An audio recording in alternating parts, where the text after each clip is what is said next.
Set? All right, thank you. All right. I call to order the regular meeting of Medford Township Council. This meeting is called pursuant to the provisions of the Open Public Meetings Law. This meeting of March 3rd, 2026 was included in a meeting notice sent to the Burlington County Times and the Central Record on January 7th, 2026, and advertised in said newspapers on January 11th, 2026 and January 15th, 2026, respectively, posted on the website and on the bulletin board in the municipal building on January 7th, 2026, and has remained continuously posted as required under the statute. In addition, a copy of this notice is and has been available to the public and is on file at the office of the municipal clerk. Please rise for the flag salute.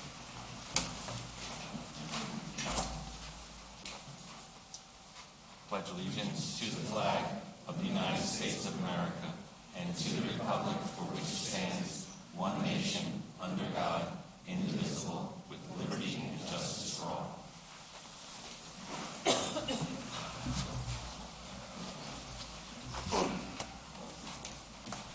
Okay, Ms. Wicker, please call the roll. Ms. Santamore? Here. Mr. Cox? Here. Ms. Mill? Here. Deputy Mayor Voorhees? Here. Mayor Sizzle? Here.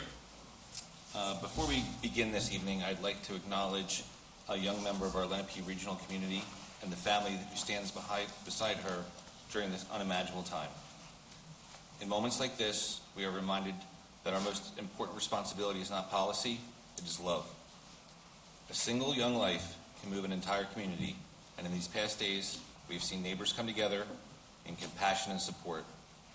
I want to thank our teachers, our counselors, educators, Medford EMS, our first responders, and all of our residents that have shown care and leadership during this difficult time. As we take a moment of silence, I ask that we find the strength to support one another, to lead with kindness, and to ensure that every child in our community knows that they are valued and never alone.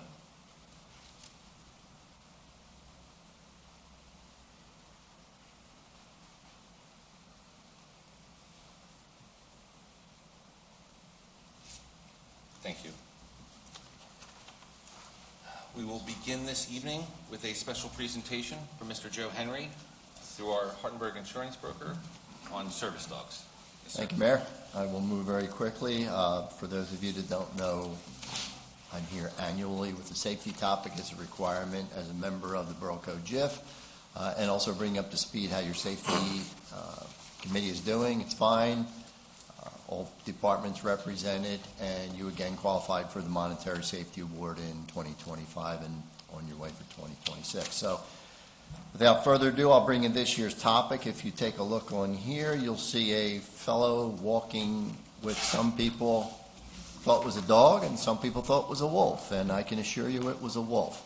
So he was on the Wildwood Boardwalk, caused a lot of attention. It caused a lot of concern and discussion in the Atlantic GIF, which encompasses Cumberland County, Salem County, Atlantic, and Cape May County. And they have boardwalks, and they didn't know what to do when they see somebody walking a wolf. So when someone claims that an exotic animal is a service dog, I am going to tell you that it is not. So that's what tonight's presentation is all about. I'll take a few minutes and be out of your way. So, definition of a service animal under the ADA, American Disability Act. A service animal is defined as a dog that has been individually trained to do work or perform tasks for an individual with a disability. The statute does say dog. However, there is a caveat. A separate provision is added to allow miniature horses, and if you see, there's a miniature horse there. I've yet to see a miniature horse as a service animal, but apparently they do exist. And typically, you will see a service dog with a jacket like that pony has. It says, do not touch service animal on duty. If you've ever encountered a service dog, they are incredible animals. As I was discussing with Councilwoman Milk earlier, we represent a lot of school districts, and we have worked with agencies to bring those dogs into the schools to comfort the kids. So they're incredible animals. They're going to do exactly what's expected of them. Some of the tasks that they do, they assist the blind. They alert people who are deaf. They can pull people in wheelchairs. The most incredible thing that I've come to realize is they can alert people when they're going to have a seizure. They can sense it, they can feel it, and they alert the person with the hope that they don't fall and injure themselves. These service dogs do have legal rights, as I mentioned, under the ADA, and enables people with disabilities the right to be accompanied by their service animals in public places. Service animals are allowed to be taken into a person's workplace. Facilities with no pets policies must adhere to those laws. And service animals are not pets under the law. They are considered medical equipment. With everything else in life, there are a few exceptions. Restricted areas such as sterile environments in a hospital, for one, obvious reasons there. They are allowed at public pools, but not in the water, but allowed on the decks. And sometimes we have issues with boarding houses where you have students staying. There may be some allergies, God bless you, to dog dander, so they would have specific areas to keep those. Also at a zoo, you can imagine caged animals with a dog walking through the zoo. They may become unruly, so they would direct them elsewhere. In identifying a service animal, and this is the key to the whole thing, there's only two things you may ask. Is the dog a service animal required because of a disability?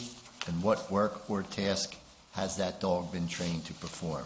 As I mentioned earlier, they're remarkable animals, and they're going to do specifically what they're trained to do. You cannot ask the following: the nature of a person's disability, for a demonstration of a task, for certification, licensing, or identification cards, because there are none. They go through high training. Their owners are allowed to train them as well. But typically they'll identify them with one of those jackets to know that they are, in fact, a service animal. So those two things you can only ask if it becomes a discussion. I don't suspect you'll see many wolves being walked around Medford, but the boardwalk brings a lot of strange things. Service animal handlers' responsibilities: they must remain under their control at all times. It must be housebroken. It must remain in their custody, as I mentioned. And the handler would be responsible for any damages that may occur, but it is very, very, very highly unlikely.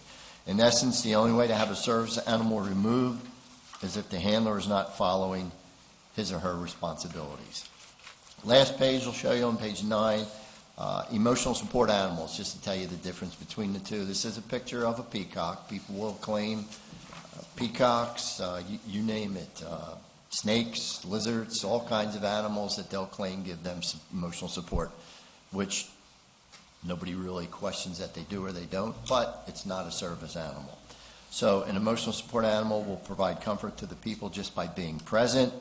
It has no public access rights under the ADA. The only place where it would be okay to have them would be under the FHA, Federal Housing, and an ESA letter would be required, and that ESA letter would have to be written and signed by a licensed mental health professional. So there is definitely a difference between the two.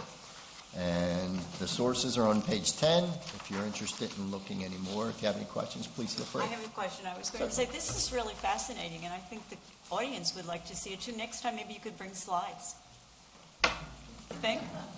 It would be a great PowerPoint. You got a busy show. night tonight. I can Is see this that. available for us to share? Yes. Absolutely. Yeah. Yeah, it's something I assembled, and the information is on those, the two sources. Because we all run into it. We do. Yeah, more and more. Yes. Yes.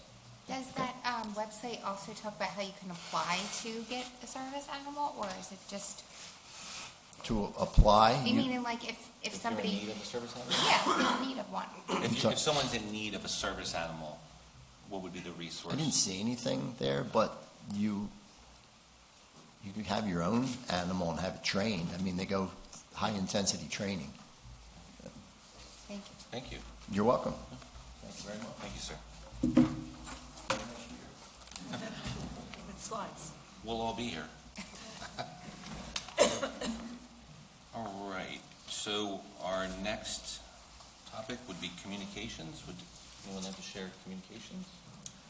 I just, go ahead. I just have one, I know the weather's pretty bad right now, but it's supposed to get nice, and just announcing food trucks is coming back for the season starting March 19th, which is a Thursday, I believe, in 2 weeks.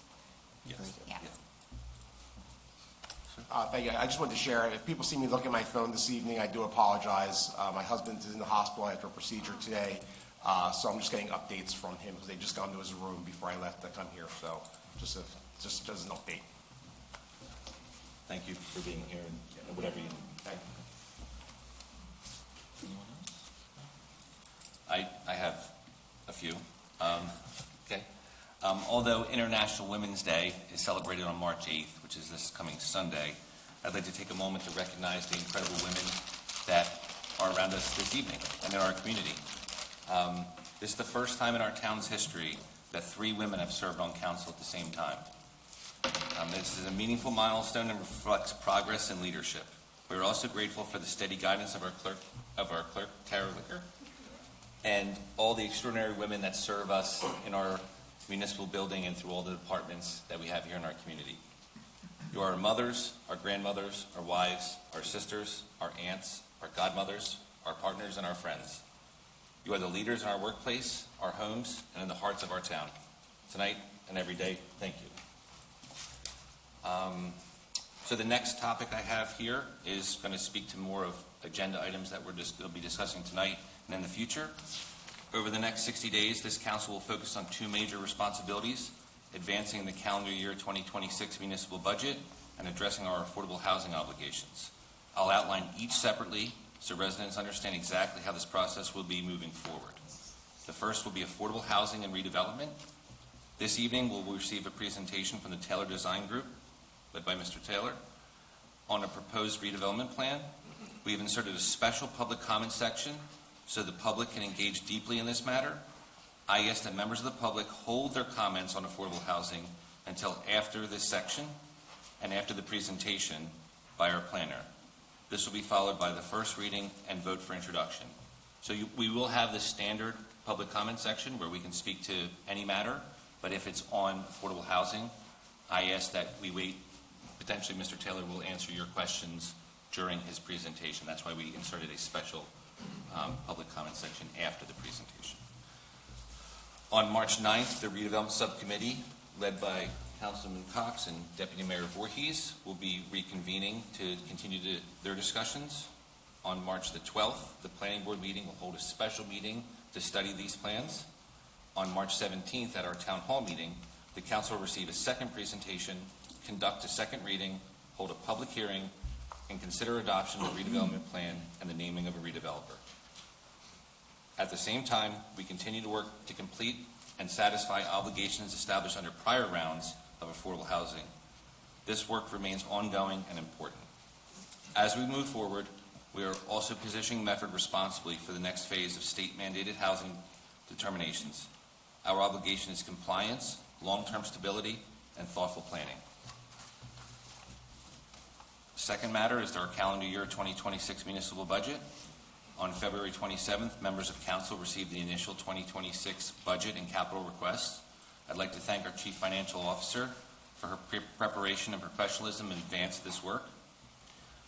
On March the 10th, the governor will introduce the state budget, which will clarify municipal aid and form our local planning. On Tuesday, March 17th, we will hold a budget workshop at our town hall. On Saturday, March 21st, we will conduct an additional budget workshop and potentially formally introduce the 2026 municipal budget. On our Tuesday, April 14th, regularly scheduled council meeting, there will be an opportunity for the public to ask questions and council to go further into detail. On Thursday, April 23rd, which is a date change from the original date, we moved it to Thursday, we will hold a second town hall dedicated to budget details and further public engagement. And on Tuesday, March 5th, we will hold a second reading, public hearing, and potential adoption of the 2026 budget. So there are, including tonight, there are 5 additional opportunities to tonight. Is that May? I said May? Did I say March? Yeah, I'm sorry. The last date is May 5th. Thank you. That would be embarrassing. So we want to be very transparent with this budget and the budget process, and we strongly encourage, as we have in the past, members of the public to engage with us prior to the adoption, and these are, including tonight, these are 6 opportunities for the public to do so. They're on different dates at different times. We did that so we give you as many opportunities as possible. So with that, the work begins tonight for these 2 initiatives, but we feel very confident in the timeframes and schedules. Any additional comments or communication? No? Okay. So with that, we will move on to scheduling items. Our next regularly scheduled meeting is our March 17th Town Hall meeting at the Public Safety Building right here at 6:30. And now we have approval of minutes. We have one is February 17th, 2026, executive session minutes. Does anyone have any questions on the minutes? No? Okay. Do I have a motion? So moved. Second. Okay. All in favor? Aye. All right. The minutes are approved. We have a discussion item from Mr. Hornicle. Mayor, if I could, the Council Subcommittee on Affordable Housing is meeting on Monday, March 9th. That's this Monday at 6:30 p.m. back in Town Hall, correct? And members of the public are invited to attend. Granted, the members of the committee themselves will be ones that are doing the work, but they can certainly ask questions of any member before that meeting. That's all I wanted to add. Understood. Thank you. Yep. Yeah. And those, during our Main Street and Taunton subcommittees, there was very productive insight from members of the public that were not official members of the subcommittees. So we thank you. All right.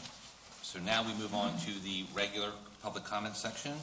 Before we begin public comment, I ask that we pause and recognize the weight of what we are about to do. The ability to stand before your government and speak freely, to offer praise, potentially if you'd like, and voice concerns, to express disagreement is rare in the course of human history. It's a right secured through sacrifice and entrusted to this generation to the next. Let us conduct ourselves this evening in a manner worthy of that trust, with civility, with discipline, and with respect for one another and for this institution. Under our current ordinance, each member of the public is afforded 5 minutes to address the chair. The chair may grant an additional minute when appropriate, which is a rule that we've allowed for this year. Mr. Hornicle, I'd ask you to keep the time and provide a 1-minute warning. Members of the council, if you may, please reserve your comments to the end of each speaker. If you wish to be heard, please raise your hand. When you're recognized, approach the microphone, state your name and any portion of your address you're comfortable sharing, and speak clearly so we may hear what you have to say. Would anyone like to speak on general public comments that matters? No. Yes, sir.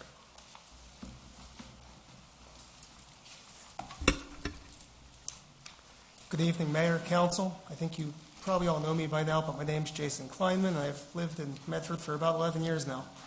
I'm here tonight because I'm angry, and I think I have every right to be.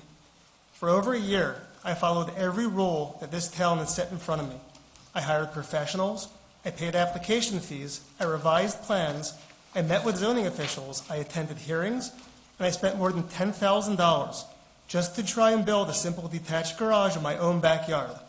Not an apartment, not a commercial use, not something that changes the character of my neighborhood, a garage.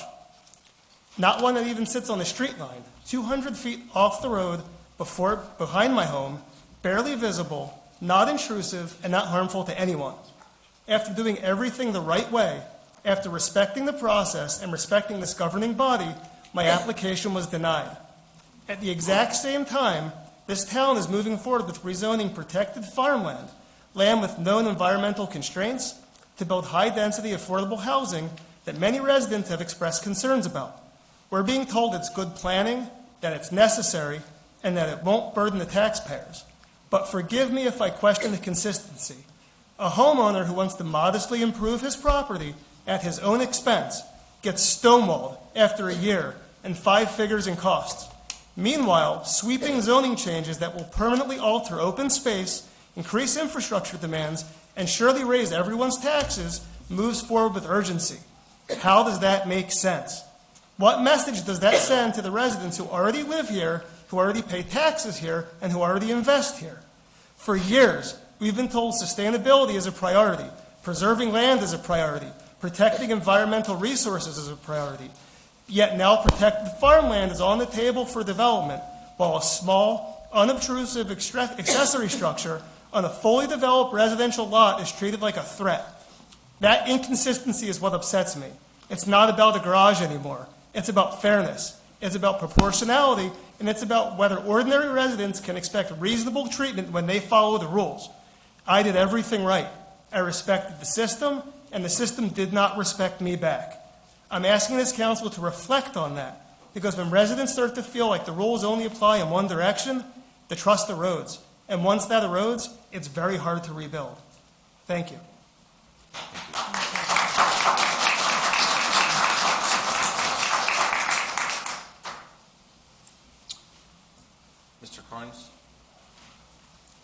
Sorry, Jim, he had his hand up first. Brian Carnes, 216 Church Road. I know Jason. I've been following what he's been trying to do. It's amazing that the council and the boards, how far you guys bend over backwards for the builders. And a resident like him can't get anything done. I went through the same thing that Jason went through 10 years ago. Let me guess, the professional over here, Dan Taylor, did he get a chunk of your money, Jason? He got a bunch of my money, too, in 2016. He denied it. I don't know if he denied your garage. It's amazing. 10 years later, guys, he robs me blind, and he's sitting here right now. He's the guy that denied us for our variance for the trucks at the farm. It's a real problem here. Like Jason said, you are throwing up cities on farmlands. He's a car collector. He wants to park a few of his cars in his backyard. He spent over $10,000 for nothing. So I hope council pays attention to this, and this has been part of the problems, is the professionals here. It's impossible to get rid of them. And they're still hitting up the residents. They probably knew he was never going to get that garage to begin with, but hey, let's set up that escrow account. And that's just really unfair. It really is. And maybe council can look into what he's trying to do and see if you guys can't come up to some kind of agreement, whether he's got to reduce the size of the garage, because he does. He has a lot of time and money, and he's been talking about moving out of the state. I hope you don't. If you get involved in politics here in the future. So I wanted to clarify a few other things, too. So somebody slipped and fell on Main Street. It's a good resident. They've been here for a long time, and it was a crosswalk that was blocked off. I think the Public Works Department needs more support from council financially. I think they need a better manager above them, okay? I think a lot of mistakes were made. This past winter, guys, you know it's a big failure for the Public Works Department. It just is, and it's not their fault.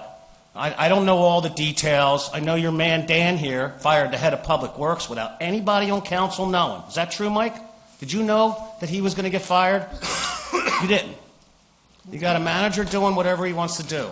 So you guys got to really handle business. If you really want the confidence of the community here, please pay attention to what we're saying, to what he's saying, and let's get some of these problems fixed. I can't imagine rolling into this development with this manager here. If you look him up in Pemberton, he was involved in the same thing, a big development at Mount Airy's, and the residents fought back. And it's just crazy that he's here now. No offense, Dan, but you wasted a lot of our time last year, too, my brother's time.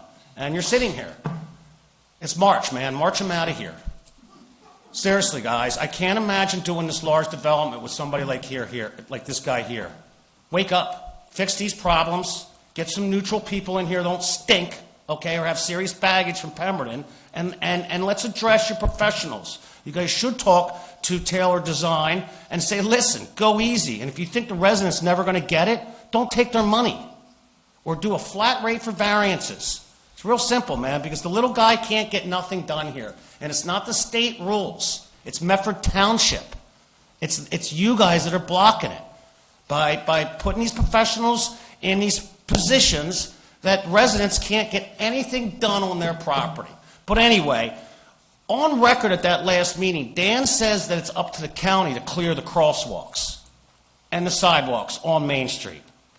You guys don't really believe that, right? The county's responsible for Main Street and the bridges. They don't get out. They don't shovel snow. They don't open up crosswalks. So we're kind of now blaming the county for something that's always been done here in Medford. I've never seen the county working in Lumberton, hopping out of the trucks and opening up the sidewalks or the crosswalks. It's up to our Public Works. And somebody fell 3 days or 4 days way after that storm, guys. I believe they're going to have metal now on their wrist.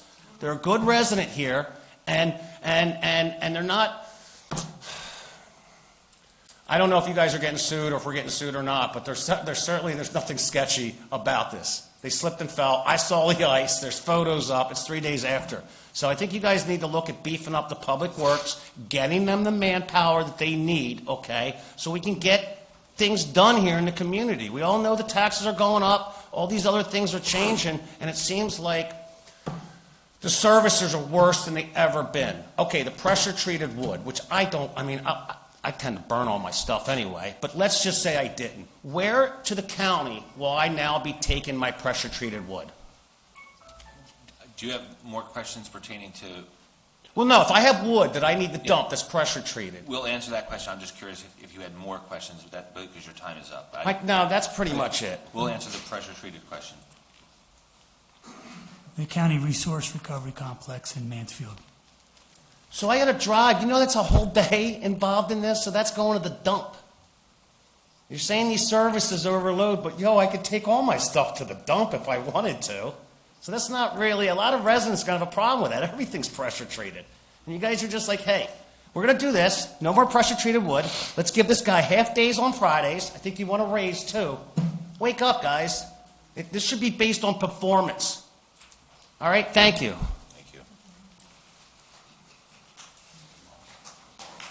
Mr. Schiffer?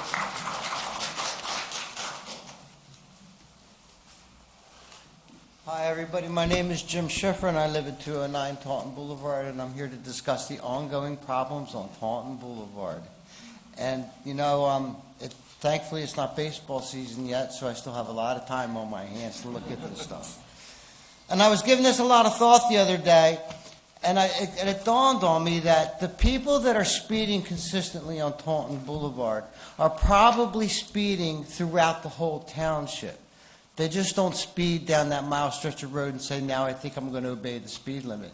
So for the police department to not increase their enforcement of the local speed limits affects everyone in the township. This is not just a Lake Pine issue. When I drive around this town, people speeding through this township is outrageous. And just to give you an example, and I only have numbers from November because I decided to give the police department a break because of all the snow and not ask for a ticketing report for many months after November, but I will be asking for one in March, at the end of March. So on Taunton Boulevard in a month, we have 300,000 people on that roadway in 1 month. The police report that says that 6% of them are enforceable speeders. 6% of 300,000 is 18,000 enforceable speeders a month. In November, the police department gave out 11 speeding tickets out of those 18,000. We got to do a better job. Your mother-in-law lives on Taunton Boulevard. Yeah, so where's the respect for her safety Mr. Schiffer, and quality of life? You may address the chair. Thank you. All right. So anyway, 2 questions. We've never been told why construction vehicles are not ticketed on Taunton Boulevard. No one has ever replied to that question. We've never seen a construction vehicle ticketed. They pound up and down that roadway to the tune of 164 a day. All day. Mike, you live on that road. You live on Taunton Road. You hear the same thing all day. 164 a day. And a lot of them are going over 38 miles an hour, which for some reason, the enforceable speed limit used to be 37 on Taunton Boulevard. The last report I got from last July suddenly increased that enforceable speed limit to 40. I'd like to know who was responsible for doing that. Who raised the enforceable speed limit from 37 to 40 to make the reports look better in the police department's favor? Okay? One more thing I have here. I have 3 letters here from 1979 that a neighbor was cleaning out some closets and she came across these letters, honest to God. And she sent them to me, asking for the county and the township to put weight restrictions on Taunton Boulevard. That was 21 plus 26, 47 years ago, and we still don't have weight restrictions on Taunton Boulevard. I've been at this for 6 years. I'm getting exhausted. I'm tired of it. It's not getting any better. When I bought my home on Taunton Boulevard 10 or 11 years ago almost, there was 6,000 cars on that road a day. Now we're up to 10 to 12,000 a day. And if we could just get the trucks ticketed, they would slow it. They'd say their other truck driving friends, hey, I got a ticket. I lost my license to drive a truck now on Taunton Boulevard. You might want to consider slowing down. I've been begging for that for years. So, I understand that the police department, according to Mr. Hornigold, spends a lot, that he quoted sometimes about the percentages of enforcement that the police department spends on Taunton Boulevard. I don't consider driving down the road an enforceable measure. I don't consider sitting on the roadway in plain sight enforceable. We have side roads. We have all offered our driveways for the police department to sit in our driveways. I drive through Medford Lakes, and the police hide behind trees. And I've been told that Medford cops can't hide behind trees. I don't get that at all. I was driving through from Bethlehem the other night, and there was a cop in a bar parking lot at 1 o'clock in the morning, completely dark, sitting on the side of the road, pulling people over, hidden behind trees. I don't know why Medford Township Police Department can't do the same thing. This has got to stop. I don't want to miss baseball games because I got to come here and plead our case anymore. The season's going to start soon, and I have a season ticket plan, and I don't want to miss games coming here to say the same thing over and over again. Mr. Schiffer, we will do everything in our power to get you to those games. All right? Thank you very much. Before I take the next person for public comment, I do want to just say that I do appreciate the work that the subcommittee has done and our administrative office. We have 2 resolutions on tonight that will be addressing the matters that Mr. Schiffer brought up.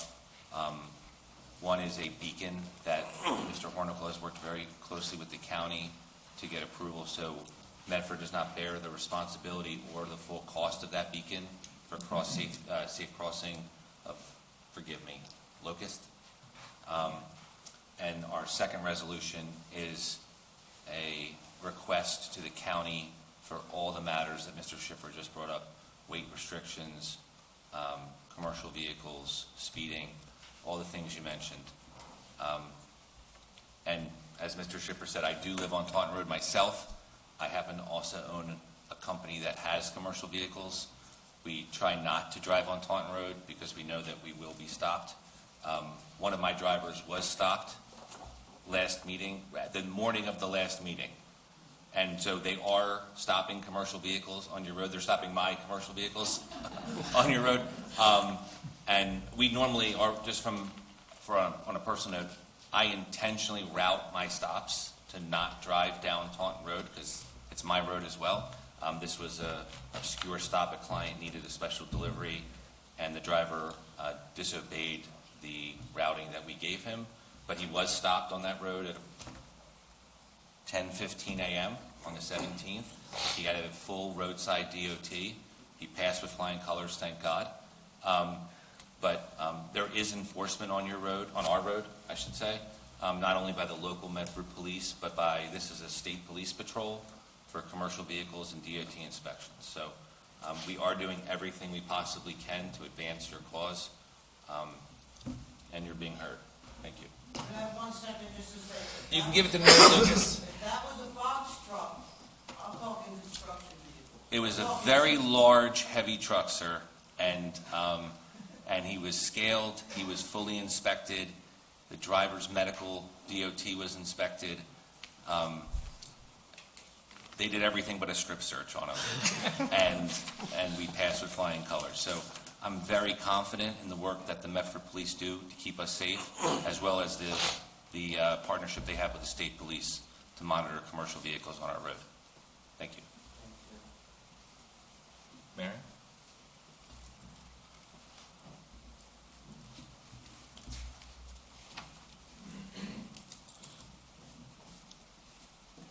Good evening, everyone. Mary Lucas, 207 Taunton Boulevard.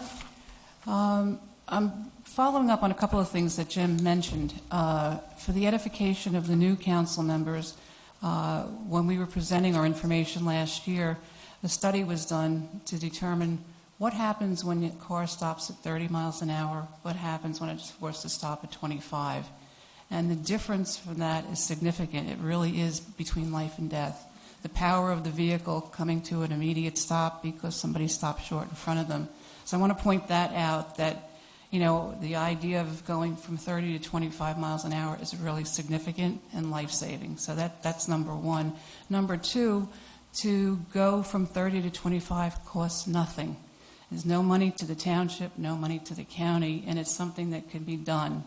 300,000 vehicles per month, I think that's a significant number. How the speeds are allocated and what the percentile and all of that does not change the fact that there are 300,000 vehicles on our road every single month, and that's really significant. And there's no signs of that slowing down. If commerce increases in any way, that number's going to be, inflated even more. Jim witnessed coming to the meeting last week or 2 weeks ago. I couldn't get out of my driveway. He was leaving, I was leaving. The traffic literally had to stop to let me out so that I could go.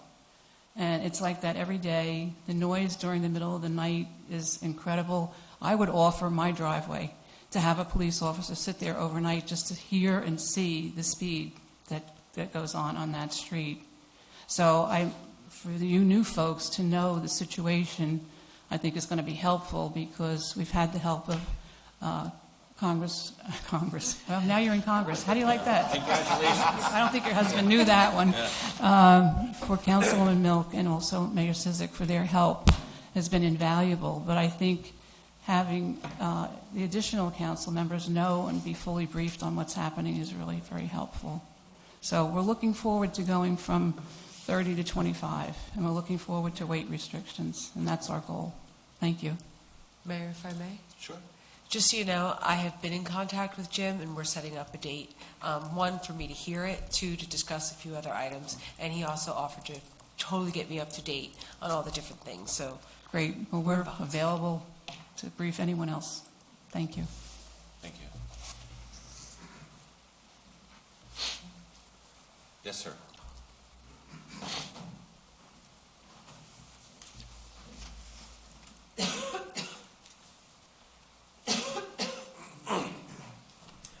Ray Hoffman, 309 Medford Mount Holly Road, about a mile up from where you're proposing to put in 800 new houses or whatever.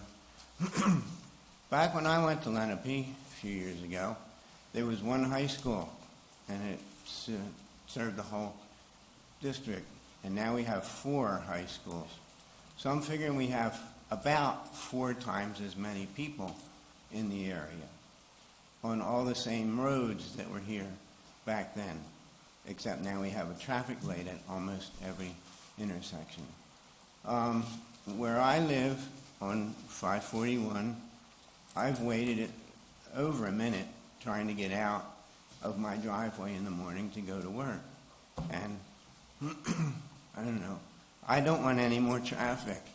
I don't care if it's high income, low income, whatever it is. I don't want any more houses in this area. Thank you, sir.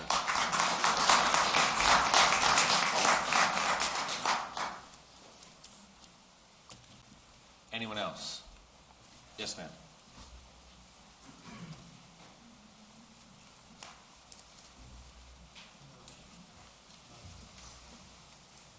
Hi, everyone. Thank you for the time today. Excuse me. My name is Erica Perone, 218 Taunton Boulevard. Just to follow up on some notes, what Mary had said for the natural speed of the road going from 30 to 25, I know that this is something we had mentioned in our previous subcommittee meetings, and we had talked about going through the proper channels of putting weight restrictions on the road, enhancing the crosswalks, and going through the natural process to see how the nature of the road slowly dwindles itself. While we're waiting, we're caught in limbo between us and working with the county and Councilwoman Voorhees. We appreciate your recent reach out that you've had with Jim and being an advocate for us. But one thing the township can control is working with our police department to be vigilant on the road. And while they are having time spent on the road and giving us a portion of oversight of Medford, we are begging and pleading for them to strategically please be placed areas on the road that are not in plain sight, to whether that's on adjacent roads, whether that's sitting in our driveways. I know that's something that we talked about, but they are giving us hours of their time, and we're asking for those hours to please be efficient and please be watchful, and having an increase in ticketing of the violations that Jim has gone over time and time again can help our cause. So just some notes. Wanted to thank you for your time and effort, but also pleading for the police department to do their portion as well. Thank you.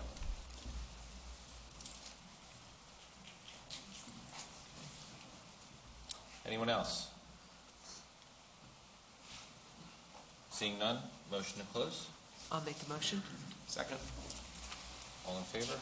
Aye. All right. We'll move on to the manager's report. Mr. Hornicle? Thank you, Mayor. I have one item formally for council tonight, and that is approval of Mr. McElhaney as our new junior volunteer firefighter at Station 251. I also wanted to use this time to give council an update on snow removal operations. Information that the public may not be aware of. On account of what was probably our heaviest accumulation in 30 years, our Public Works Department responded to 62 downed trees during the snowstorm, most of which were 18 inches in diameter or greater. That's in addition to all the downed power lines. And a few people that contacted me after the storm had the opportunity to explain to them that if there's a down power line, it's live, we can't drive over it. We have to completely reroute. And certainly with these 62 down trees, most of them were blocking either the entire road or a lane. So that diverted our public works staff to get out of the trucks, to get their chainsaws, to cut, push, move, pull, whatever they had to do. They had to get these trees out of the way in order to be able to plow snow. Additionally, our fire and EMS department was helping out. They were helping out with both the down wire calls and the down tree calls. We had 2,300 power outages, most of which were in Atlantic City electric territory, prompting our Department of Fire and EMS to open up a reception center for a couple days last week to enable residents that lost power to come in and charge their cell phones, get ice and water. And in addition to that, they also responded to multiple motor vehicle accidents that occurred during the storm, again, making more detours for Public Works that's plowing it, and fire alarm calls that went off, including a fire that we found out about after the fact. Chief Dovey has taken the initiative to compile our expenses to the storm. It's our hope that we can submit to New Jersey State Police for a FEMA reimbursement. If enough towns, counties submit and they meet the threshold, we can get reimbursed a good chunk or possibly all of our expenses for snow removal operations. That's my report. Thank you, sir. I would like to mention, I'll do it publicly here, but I know there was challenges at the Public Works Department the night of the storm as well. So what our employees did for those evenings and those nights and under those conditions was really extraordinary. So I do want to thank them for the work that they've done. And I do know that the Medford Board of Ed did put in as well for FEMA reimbursement. So the more towns and governing bodies that do that, the better likelihood we have of being reimbursed. And we also had a great response from our volunteer members as well. Our volunteer fire and EMS people were out helping out as well, recognizing the magnitude of the event. Being staffed ahead of time for these situations was greatly appreciated. We do have to properly voice affirm, yep. Voice vote Mr. McElhaney? McElhaney, yep. I do want to say to Chief Dovey, thank you very much to this young man's service. We get to see kind of a bio of the individuals that volunteer, and I find it extraordinary that this young man used his Lenape Regional High School email. So just to think that young men and women that are not only part of our community, but going to high school, they take the opportunity to volunteer for us in our time of need. So I want to thank all our volunteers for what they do, and I will ask for And all in favor for approval? Aye. Aye. All right. Thank you, Mr. Hornicle. Mrs. Wicker? Yeah, clerk's report. Yes. So tonight we have the approval for bingo basket and 50/50 for St. Peter's Episcopal Church on April 24th. We have a basket raffle for the Lions Club on Medford Lakes on May 2nd at Murphy's Market. Basket and 50/50 for Shalom Foundation for Education Excellence on May 11th at the Medford Village Country Club. A bag raffle for Broadway Bound Players at 11 Bennington Drive. And a social affair permit for Friends of Burlington County Animal Shelter on April 18th at 86 Union Street. So those are all pending state approval. I need all in favor. All in favor? Aye. All right, clerk's report is approved. I was a little nervous we didn't see St. Mary's on there. I called them up, they're still open.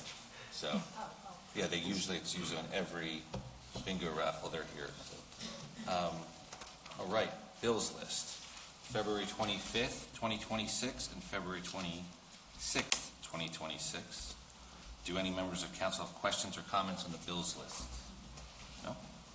Okay, may I have a motion to approve? So moved. Second. Okay, all in favor? Aye. Bills list approved. All right, so now we have a resolution section. These will each be read individually. Our first will be Resolution 71, 2026, determining that the property identified on the official tax map as Block 302, Lot 28.02 and 39.03 qualifies as an area in need of redevelopment and/or rehabilitation under the local redevelopment and housing law. Are there any questions or comments on this resolution?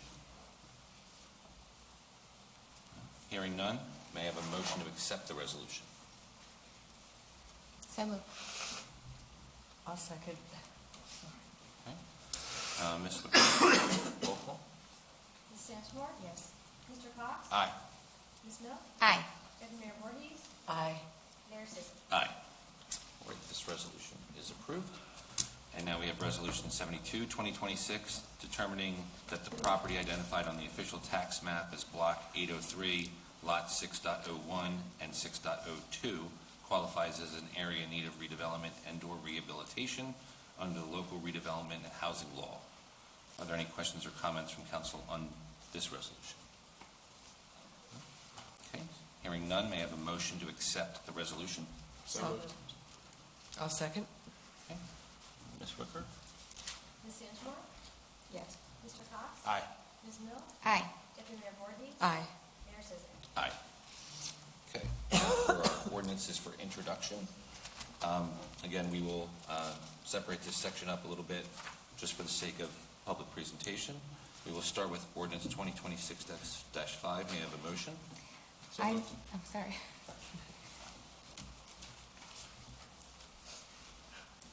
I move that council introduce on first reading ordinance 2026-5, authorizing the creation of 2 positions within the township workforce. Thank you. This ordinance authorizes the creation of 2 new positions within the Medford Township workforce, the new positions of Deputy Chief of Fire and Emergency Medical Services and an automation engineer for the Department of Public Works and Utilities have been established to oversee specific functions within the town's operations. Are there any questions or comments on this ordinance? Mayor, I have 2 comments. Sure. Just by means of clarification to the public. The creation of a deputy fire and EMS chief position will not expand the number of paid career staff in the department. Second, for the automation engineer, we are looking to, that position would be funded entirely out of the utilities budget. And to give council some context on the need for it, we spent $19,000 in the months of November and December for the contracted automation engineer at $170 an hour, which came out to about 112 hours of service over 9 weeks.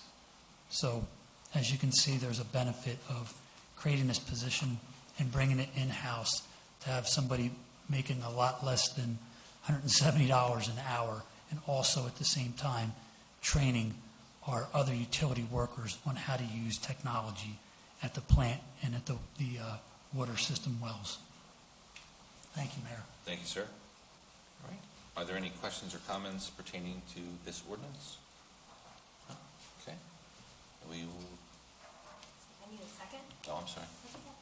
Do you need a motion? Second? I made the Sorry, I didn't hear you. I'll second that. Ms. Santamore? Aye. Mr. Cox? Aye. Ms. Mill? Aye. Deputy Mayor Voorhees? Aye. Mayor Sisson? Aye. All right. The public hearing for this will be on March 17th, 2026. At this time, I will ask that Mr. Taylor present to council and the public the redevelopment plan for our fourth round affordable housing obligations. All right, that's better. Thank you. So I'll start, I'll go through this, and I know normally for ordinances, there is not explanation, it's just read by title. But as we discussed, we thought it was important to sort of get some of the information out, the progress we've made with respect to the design and working on these sites, and being able to share some of that tonight. Open that up for the public for some feedback, which again typically doesn't happen before we move to the planning board referral for master plan consistency on the 12th, and then ultimately a public hearing on March 17th. So by way of background, as many of the council members know, the Supreme Court in New Jersey has held that all municipalities within the state must fulfill their constitutional obligation to provide for the region's fair share of affordable housing needs within the state. The obligations are quantified and assigned to each municipality by the state. Most notably, on March 20th, 2024, Governor Murphy signed sweeping legislation modifying the Fair Housing Act and directing the DCA, the Department of Community Affairs, to assign each municipality its fourth round affordable housing obligation numbers. As you know, through 2024 and 2025, Council, along with the Township Attorney's Office and Mr. Knoll's office, prepared a housing element and a fair share plan to address the Township's prospective need of 171 affordable housing credits. Thank you. Sorry about that. That plan was adopted on June 17, 2025, to meet the state's deadline. That plan was subsequently amended December 18, 2025, because one of the properties that had previously been listed, the Lafferty Farm, was not available due to contractual issues. So that had to be withdrawn, and the Rick's Auto Body site that we'll talk about in a moment, that was just declared an area in need of redevelopment, was added into the plan as a backup site. So that housing element and fair share plan selected these sites. It identified the number of affordable housing units that would be provided at each one of these sites. It also provided for a maximum number of total units at each one of those sites. That housing element, again, was adopted by the township. It was submitted to the court, to the special court adjudicator, and to the Fair Share Housing Center, was reviewed and approved by all of those entities. And those numbers are reflected in both a settlement agreement and also a consent order.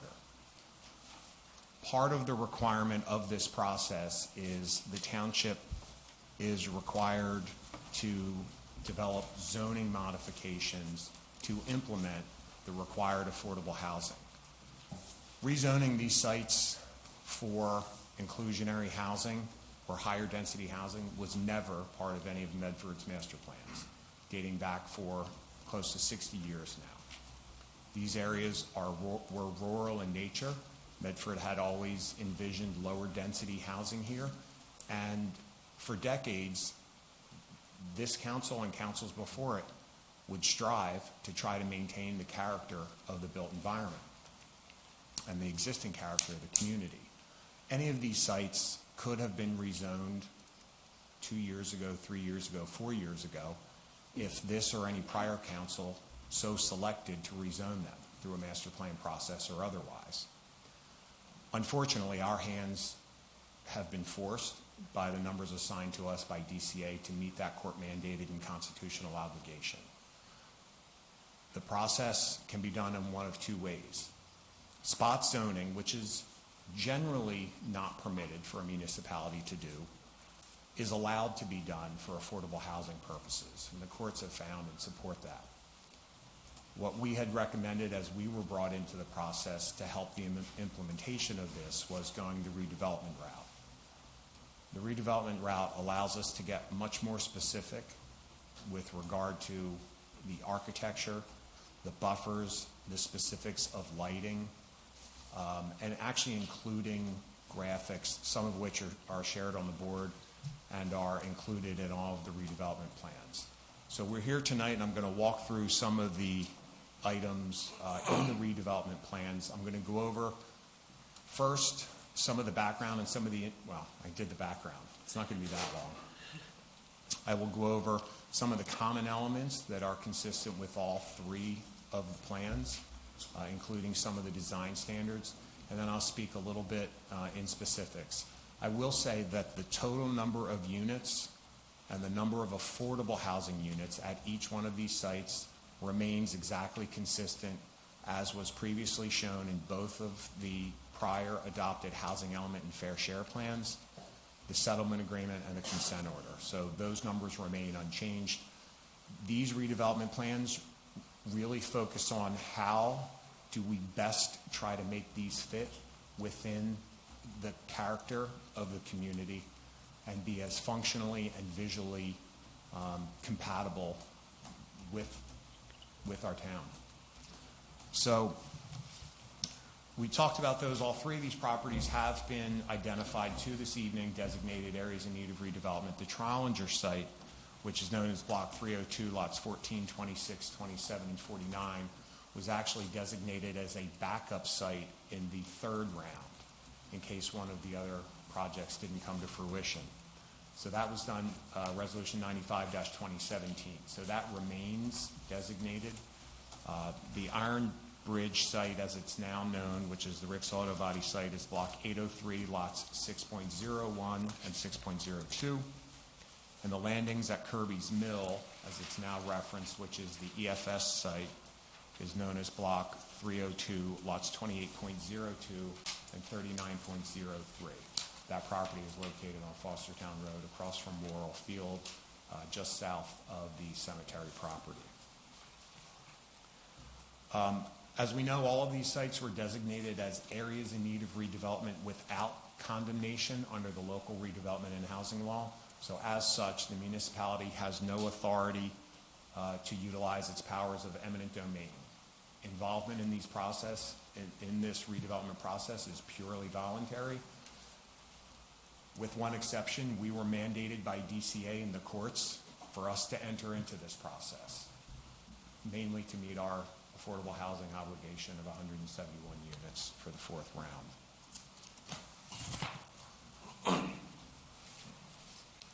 I will also say the redevelopment plans, as we all know, this entire process has been abbreviated based on the court-imposed deadlines.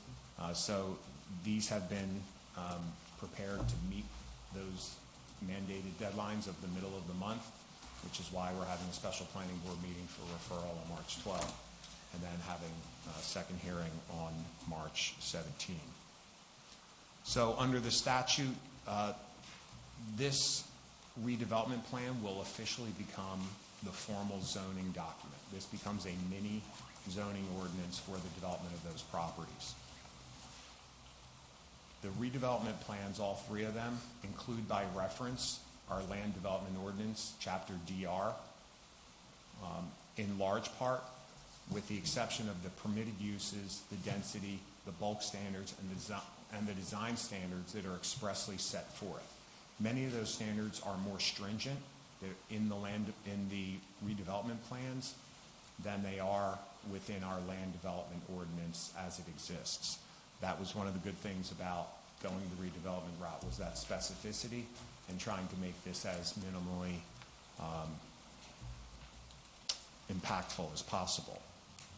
Obviously, the vision, which we identify, is to create a new residential community to meet the affordable housing needs as mandated by the courts, and to create a framework for a neighborhood that will complement the existing neighborhoods to the extent possible, having pedestrian connectivity within those sites and into the greater community, and that's something that we'll talk a little bit about as we get into some of the elements and some of the specific plans.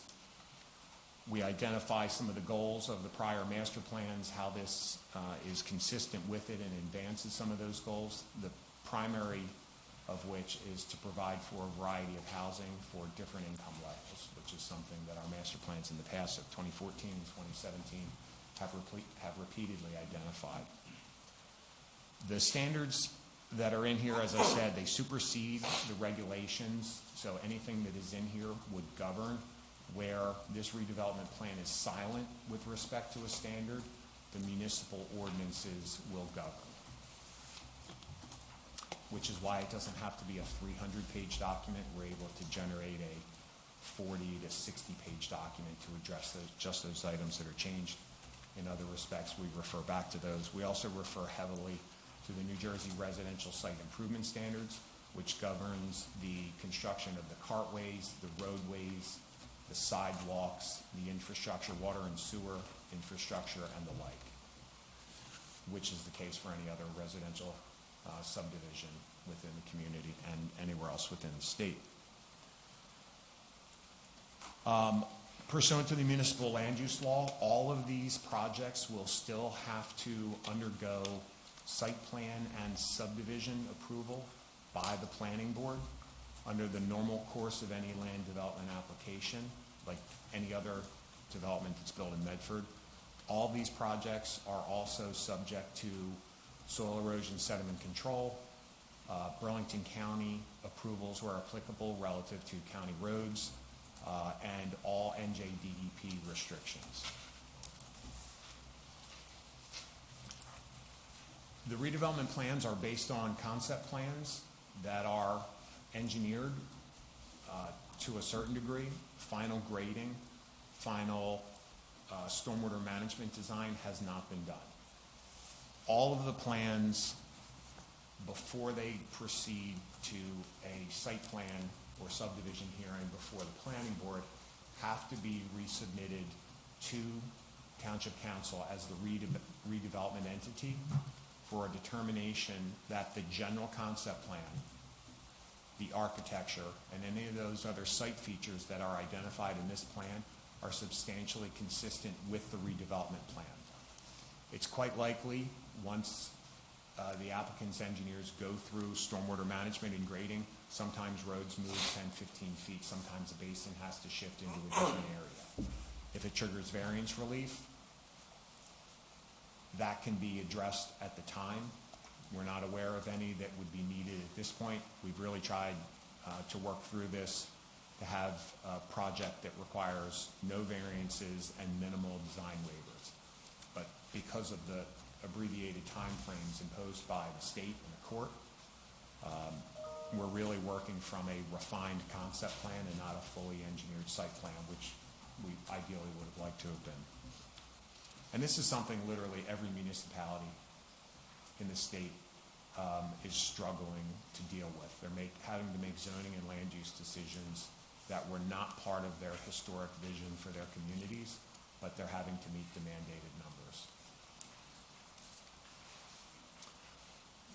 One of the other things, prior to any submission to the planning board, we wrote in a requirement that prior to any submission, the redeveloper must submit a fiscal impact analysis that examines the future municipal service costs that could be expected to result from the development as outlined in the redevelopment plan. And the analysis must provide a comparison of revenues to costs associated with the new development and impacts to municipal services, infrastructure, and the like. Again, we all know that this will have impacts on the municipality from a revenue standpoint. It is essentially an unfunded mandate that we must comply with, as every other municipality must, and there will be implications locally accordingly. This redevelopment plan requires there to be a submission of that analysis that can then be vetted by township professionals and staff so that the town and the schools, frankly, can prepare accordingly based on data as these projects all move forward. I'm sorry to ask a question. What is the time frame for that analysis? That will happen before any application is submitted to the planning board. So it usually takes a while for the engineering to happen, the final architecture, for them to get final plans. But before they submit to move forward for any actual approvals, that document will have to be submitted to the town. Thank you. All of the redevelopment plans include general concept plans as identified on the board in the side of the room there. We also have a number of other images that I'll refer to in there, but they are all included in each one of the separate redevelopment plans. For the reserve at Iron Bridge or the Rick site, under the principal permitted uses, again, these are consistent with the concept plans that were included in the housing element and fair share plan. We wrote all of the affordable housing numbers as absolute numbers, that the permitted use is an inclusionary townhouse community consisting of not more than 287 units, and that consists of up to 239 market rate townhouse units on fee simple lots, up to, because if there are additional environmental constraints, and that number has to move down to 238 or 237 or whatever that number is, it's still permitted. The affordable housing numbers are written as absolutes, that it will require 48 affordable rental 3-bedroom stacked townhouse units. So even if there are modifications, the town's compliance with its affordable housing obligations as set forth in the settlement agreement and the consent order will be fully complied with. Under the landings at Kirby's Mill, which is the EFS property, that too, as the principal permitted use, is an inclusionary townhouse community consisting of not more than 198 total units, broken down as up to 158 market rate for sale townhouse units on fee simple lots. There was one typo, which I think I circulated among council, where I had correctly identified the numbers in 2 locations, and I hit an 8 instead of a 0 in another, so we can correct those. But the numbers I'm referencing now are correct and consistent with the housing element. Up to 158 market rate townhouses and 40 affordable rental stacked townhouse units. In the housing element and fair share plan, there was a contemplation that there would be 3 single-family lots fronting on Church Road as part of this development. Through significant urging on behalf of the town, and we were working to try to preserve as much of that as possible. There have been some reclassification of some environmental constraints out on that site, and the developer has agreed to remove those 3 lots, and there will be no increase within the remaining portion. So that total lot yield goes from 201 units down to 198 units. So that wooded area that is directly across Fostertown from Kirby's Mill will be preserved as common open space to be maintained by that future homeowners association. And for the Trollinger Stonebridge redevelopment area that has frontage on Route 541 and also on Church.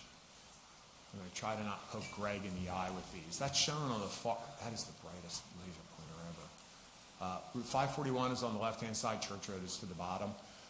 There are a couple of different components. The other 2 projects are inclusionary townhouse projects only. This one has, at the top left, in the northern portion, there are 36 age-restricted affordable twin units on fee simple lots. So they will be senior twin attached units on fee simple lots. The remainder of the project has access off of Church Road and a secondary access off of Route 541. And that part includes an inclusionary townhouse component with 12 affordable rental 3-bedroom stacked townhouse units and up to 113 market rate townhouse units on fee simple lots. And then up against the rail trail, up against the lot 27, which is the former railroad right-of-way, there will be up to 139 market rate for sale single-family residential units. As we all know, lot 27 is the old rail line, and that extends just over 9/10 of a mile from Church Road up to Reeves Station Road. It's part of the redevelopment area. Part of the earliest discussions involved the creation of a regional trail that would ultimately connect into Burlington County's Rancocas Creek Greenway Trail. This redevelopment plan requires the construction of that 10-foot wide multi-use bike path, and also the dedication of lot 27 to either the township or directly to Burlington County at the discretion of the township. Burlington County is undertaking feasibility studies of over 50 miles throughout the county to try to create multi-use trail connectivity up to the Rancocas Creek Greenway Trail and through several areas down into Medford, Marlton, and the surrounding neighborhoods. One of the things with this multi-use trail, we know that as Flying W gets developed and we have other development happening in this area, we have bike lanes that were part of a $1 million TAP grant along Route 541 that gets up to Wilkins Station Road. We have about 9/10 of a mile that's being constructed here by the developer with the hopes that adults and kids will be able to ride their bikes from this area of our community down into the downtown, down into the Stokes Road corridor, as safely as possible, being off-road as much as possible, and within designated bike lanes. In a similar vein, along Route 541, I'm going to use this.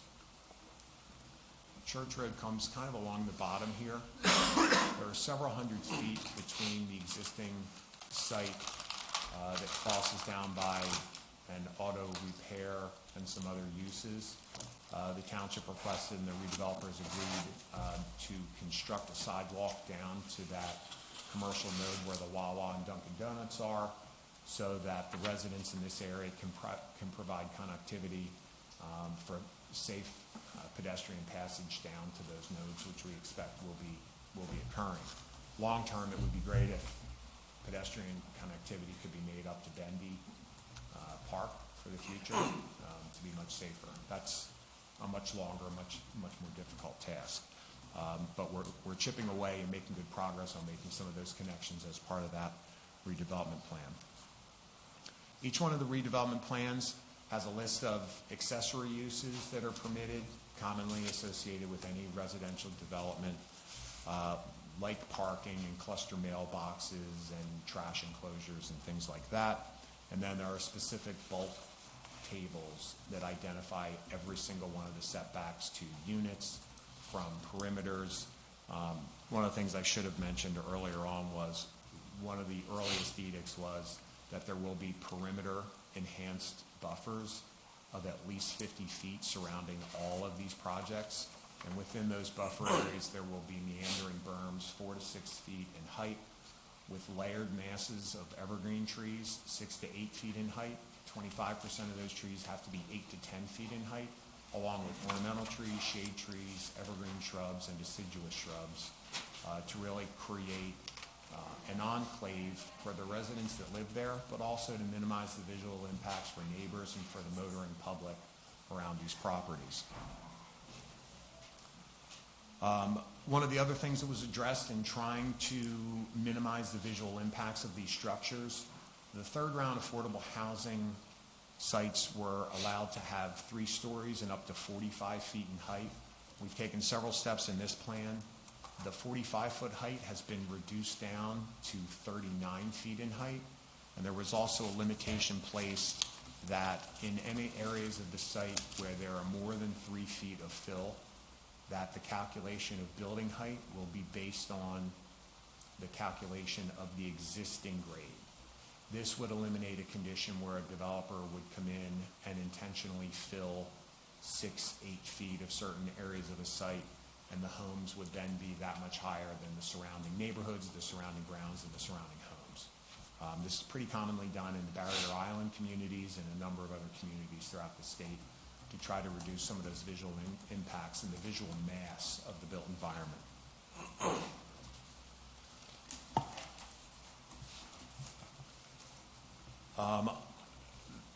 Is my 5 minutes up? And I brought my... yeah, Tyler can take over. I brought my emotional support, Henry, along with me. Oh, Henry, I'm sorry, Henry. Sorry. A number of other bulk requirements that are in there. We do, and they're identified on the display board that we have there. We actually have a representative buffer design in here that shows that concept with an enlargement, and then a cross section that generally represents what that will look like in the field, showing where street trees and walkways along the roadway would be, the height of that, and then generally about how far those buildings would be set back in some locations, depending on where that section line is taken. But it's generally representative, and the exact requirements and dimensions are set forth in the bulk standards table in each one of those plans. We're also requiring community amenities and open space areas for each one of these communities.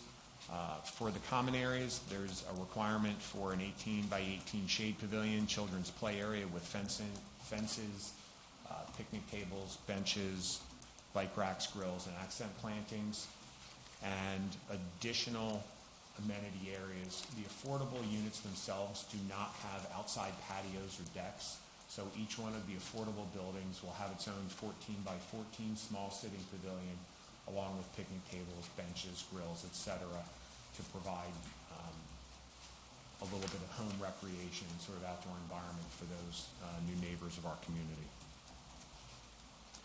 We're also recommending consideration of fenced dog walk areas and perhaps shared neighborhood garden areas for vegetable gardening within the community. We've spent a tremendous amount of time working with the prospective redevelopers, architects, and designers to try to come up with a palette of design features and colors that fits as best it can within the character of Medford. We're going for a little bit of a farmhouse feel. There are a lot of shed and pent dormers, a lot of board and batten vertical siding. All of the townhouse units have side entry porches, which instead of having completely flat facades that really tend to stick out in the landscape, there are small wraparound porches, small roofed entry areas to allow side access. You also see less doors from the street, so it sort of de-emphasizes the number of units in all of those buildings. We've made good progress on that. All of the floor plans and elevations that you see here are representative. The redevelopment plan requires that what is submitted to the planning board be submitted to all of you for consistency, again, general consistency with the redevelopment plan. That includes all colors, all materials, the changes in texture, the enhanced window and door surrounds that are wider than normal, to try to get this to fit within the local architectural vernacular, again, to the extent possible, considering the unit types. Under design standards, as I mentioned before, all of those infrastructure things have to comply with the New Jersey residential site improvement standards. All stormwater management has to be designed to comply with the current NJDEP stormwater management regulations, and should incorporate green infrastructure measures as required by regulations.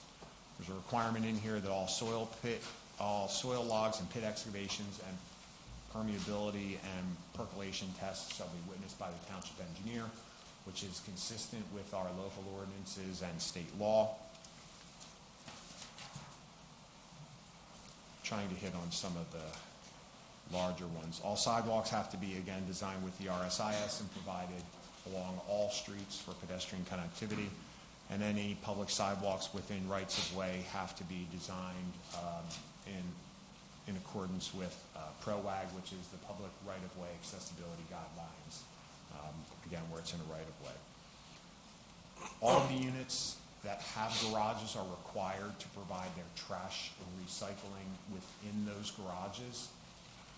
Those receptacle areas have to be completely clear of the required 9x18 parking spaces, so they can provide for those within the units themselves. That must also be reflected in the HOA documents. For the affordable units, there are going to be common trash receptacles or dumpsters.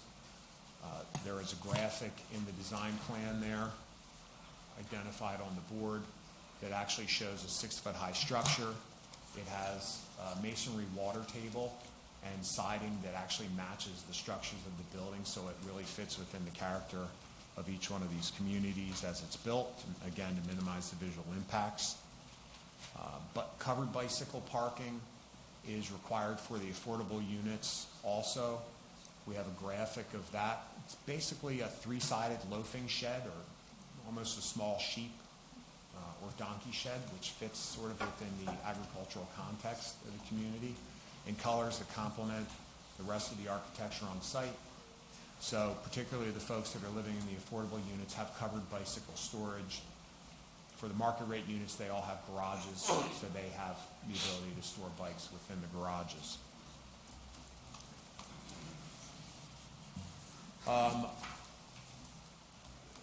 There's a considerable amount of building design standards. I think they're reflected in the graphics, but there's a lot of articulation and movement. There are requirements for building setbacks of 2 feet for every unit for market rate and every 2 units for the affordable units, so we don't have these blank facades that look like barracks. It creates shadow, it breaks up the visual mass of those structures. There are also a lot of requirements for roof pitch for a minimum average of 5-on-12, which is a more traditional roof form. There also has to be articulation of the roof line, so we don't have one continuous ridge either. There is movement of the facades back and forth, and then also vertical articulation along that ridge line. There will be 2 sets of facades. The facades that are around the perimeters of the site are going to get a highly visible treatment, where it's more critical and more visible to the surrounding roadways and surrounding residential communities. There will be a second set of guidelines internal to the site that will be slightly less detailed. All of those are identified on the plan of where those high-vis facades will be. I think I touched on a lot of those. There's requirements, again, that the HOA documents for all of these will require that where the garage parking spaces are counted toward the RSIS parking requirements, that there'll be a deed restriction that garages may not be converted into storage, living space, or any other space other than parking, so it can always be available for resident use for parking, so we don't have a proliferation of too much parking demand and people needing to park illegally throughout there. All the number of parking spaces is regulated by the New Jersey Residential Site Improvement Standards, and the site will have to comply with those standards when they come in for site plan approval. Additionally, no other living space, office, den, basement, or other building area may be converted to an additional bedroom to the extent that those areas were included in their RSIS calculations. The RSIS establishes parking requirements based on the number of bedrooms, logically. So what we don't want to have happen is someone comes in, or any project comes in for 4-bedroom units, and 2 other spaces get converted. Now there's a 6-bedroom unit, which would have increased parking demand, which was not part of the original approval. So whatever is presented at the time of planning board approval for the number of bedrooms and the number of parking spaces, there will be restrictions against future expansion beyond that, because it could create a nonconformity with respect to parking.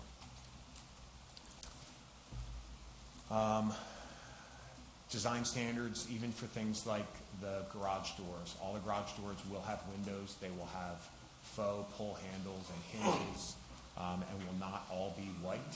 We have a lot of two-car garages, and the white garage doors become very stark in the landscape, so they will also be a warm, the overall scheme is sort of a bark gray, muted, warm earth tone throughout the architecture. The garage doors themselves will also be in that color family, presumably lighter to a degree, as you can see in the exhibits, but trying to cut down on something that really doesn't look like it fits in a more rural agricultural area. That also goes for fences. If there are fences around basins, they also are required to be in a warm muted earth tone, either through pressure-treated lumber or through vinyl in a simulated warm muted earth tone as well. There are requirements for all of the units for the storage of personal items at 250 cubic feet per market rate unit, 125 feet per affordable unit. There are also requirements for decks and patios to be included with all of the units that have a rear door or access to them. As I mentioned before, the affordable stacked units do not have direct access through the rear to the outdoors. So each one of those areas will be required to have its own 14 by 14 sitting pavilion with picnic tables, benches, grills, etc. Also, all yard fences that are included and permitted with any of the housing types have to be limited to one or two complementary styles. That will be determined at the time of site plan approval. What we don't want to have is a situation where one resident has a bright white 6-foot-high stockade, the next unit has a painted dark green fence, and then you start to have this patchwork of fencing, particularly where there are reverse frontage conditions with some of the buildings. So trying to create a little bit of variation with a couple of different styles in there, but have it all be visually harmonious with the rest of the design of the sites. As I mentioned before, pretty significant buffer requirement. We have, under the landscape section, requirements. There's an overall objective to maximize the use of native and naturalized vegetation for visual purposes, also to reduce environmental impacts through unnecessary fertilizer, and also to create potential habitat for foraging critters as well. In terms of the buffers, we have a written standard in there that for every 100 linear feet of buffer, there will be a minimum of 8 evergreen trees at a height of 6 to 8 feet, and 25% of those have to be 8 to 10 feet in height. There will be 2 shade trees at 2.5-inch caliper, 3 ornamental trees, 25 shrubs, and 25 evergreen shrubs, and 15 deciduous shrubs. So we do have that sort of layered landscape. A lot of the evergreen trees shade out their lower limbs, and in time, you can actually see directly under, and the thing that you were primarily trying to screen becomes visible. So having a layered landscape buffer in there that is faced with some evergreen shrubs, as they mature and some of those lower limbs of the evergreens die back, you have a constant buffer throughout those areas.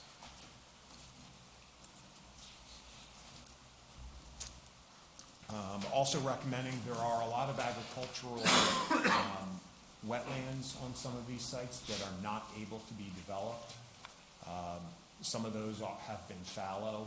We are recommending that they be overseeded with native grass and wildflower species, and also some sapling and tubing plantings to try to create some valuable habitat.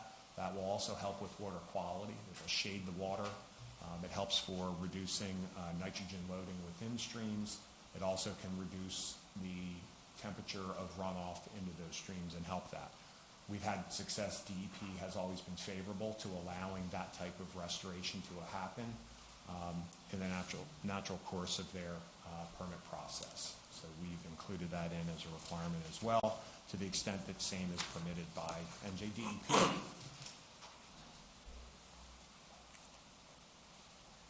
In terms of lighting, all of the lighting that will be used for common areas is required to be full cutoff or dark sky compliant, where the light source itself doesn't emit any light directly sideways or above 90 degrees.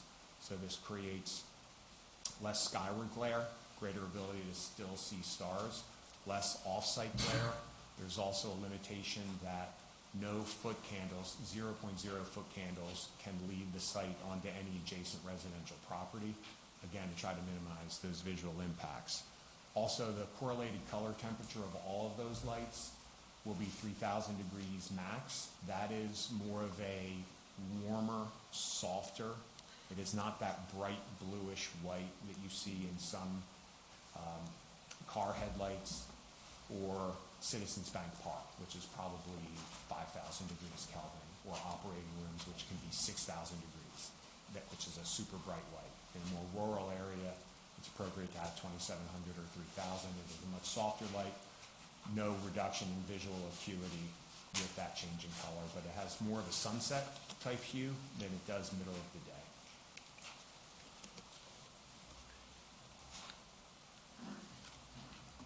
And then there are administrative items at the end of each one of the redevelopment plans. So that is my brief summary.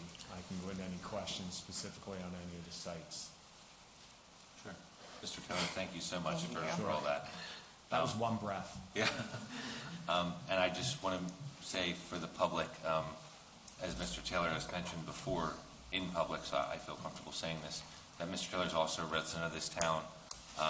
He's served this town not only as a planner, but as an advocate resident for the things that we all value.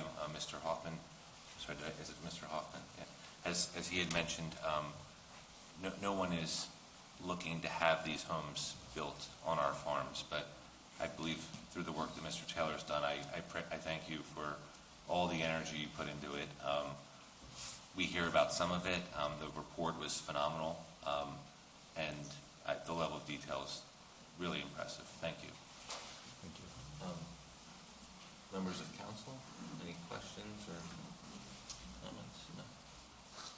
Okay. So with that, as we had mentioned earlier in the meeting, we reserve this time now for a special public comment section dedicated to specifically these redevelopment plans, as I'm sure many of you were here to do.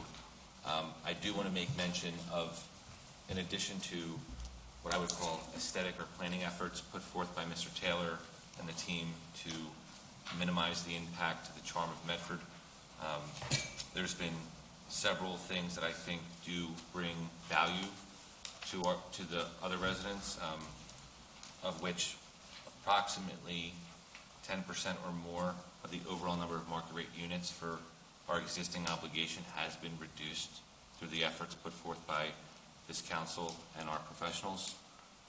We, as Mr. Taylor mentioned, don't quote me exactly, but I believe it's approximately 6 acres of land adjacent to Kirby's Mill would be preserved. So that vista that we're all used to seeing of Kirby's Mill with the wooded lot, that will stay intact.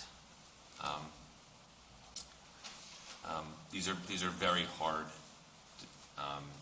challenges that we must face, but with the court-mandated obligation that we have, I do feel that these 3 redevelopment plans not only satisfy that obligation, but do the best that they can to preserve the charm of Medford. I did want to, do you have anything to add as far as further benefit to the town? In references to the town, probably not. I will tell you that the Affordable Housing Subcommittee that Councilman Cox and I are doing are looking to see what else can be done for round 4. And on top of it, we will be looking to see what can be done for round 5. We're not going to wait till round 5 numbers come. We're going to start looking into things now. We've been on the phone with Project Freedom, a few other groups. So please know that even though what's happening now is of the most importance, it can't be the only thing we look at, because the next round is coming. It's only 10 years away, and if the council, maybe 8 years ago, had considered doing more, we might not be at the numbers we're at. So please know that that group is meeting, and as I told Marianne on Facebook, oddly enough, we will start putting the information from that subcommittee out on Facebook too, so that people can know what we've reviewed, what thoughts have been gone on, and that is 2 council folks and 3 members of the public right now. Thank you. So at this time, I'll open the floor to our special public comment section. You will definitely go first. I ask that the same rules apply, 5 minutes. Mr. Hornick, if you keep the time, and the council will allow an additional minute to allow the speaker to get through their final thoughts. Ma'am? Hi, my name is Mary Jane Michaels. I live at 281 Church Road. I was hoping that there would be engineered plans here because I'm concerned mostly about the stormwater management. I don't know where and I apologize, I'm kind of coming late to this. Second, what the gentleman said, 30 years ago, I came before the council to build a single-family dwelling on my house, on my property. But what I had to do before I could do that was send notifications to all of the residents. I was not notified. This is a double standard. I live 30 feet from this property, and I'm just finding out about it. So, right off the bat, let's not have the double standards. I have been there through the flood of 2004. I have watched the water rush down my street. There are no stormwater management, anything. There's not an inlet or a pipe to contain stormwater on Church Road. All that water, Earstown Road is here. The dam in Kirby's Mill is here. That water came down like a river. The fish were jumping over the dam. That dam, are we putting money aside to refix this dam? What is the impact of all this construction equipment going over this dam? When I think it was an ice skating rink was built originally on Fostertown Road. I don't know what it is now. But there was a restriction from no trucks driving on Church Road because of the structural integrity of Kirby Road. Had to be protected because it's a federally historic site. So what are we going to do to stop all this traffic and heavy equipment from damaging both the dam and Kirby's Mill's foundation? It was determined back then that building that one building was going to damage that historical building. And there was a strict ordinance put in place that nobody could enter Fostertown Road from Church Road. So now we're going to have traffic coming, heavy equipment over our dam, which, from what I understand, is having some structural issues of its own, and next to a historical site that was already deemed to be, that was going to get damaged from heavy equipment. That's on record somewhere. So I don't want to be underwater. I don't want to flood again. My house was built on a 1,000-year floodplain, and I had 3 feet of water inside my house. My neighbors were rescued off their roof because their houses were underwater. Now, what is this going to do to me and my neighbors? I live on a lake, I understand that. But if I'm at 1,000 years, I don't want it to happen for another 1,000 years. I saw it once, I don't want to see that again. And I was hoping that there was going to be some stormwater management plans here. That's why I came. Because I want to know what's going to be done for all this impervious surface runoff. So I can answer a couple parts of that. So the first is, for a redevelopment plan like this, there is no proposal, there are no engineering plans yet. There is an engineered layout plan. When I mentioned before that every one of these projects will have to come before the planning board, there will be public notice sent out to all owners of property within 200 feet of that property. So that would be nice. All those owners will have that. And when that application is submitted, there will be full stormwater management designs and calculations that will be reviewed by Mr. Knoll's office for strict compliance with the New Jersey DEP regulations. the stormwater management regulations. I will say New Jersey has one of the most stringent stormwater management requirements in the nation, and they've just dramatically increased their rainfall projections out to year 2100, I believe, Chris? Yes.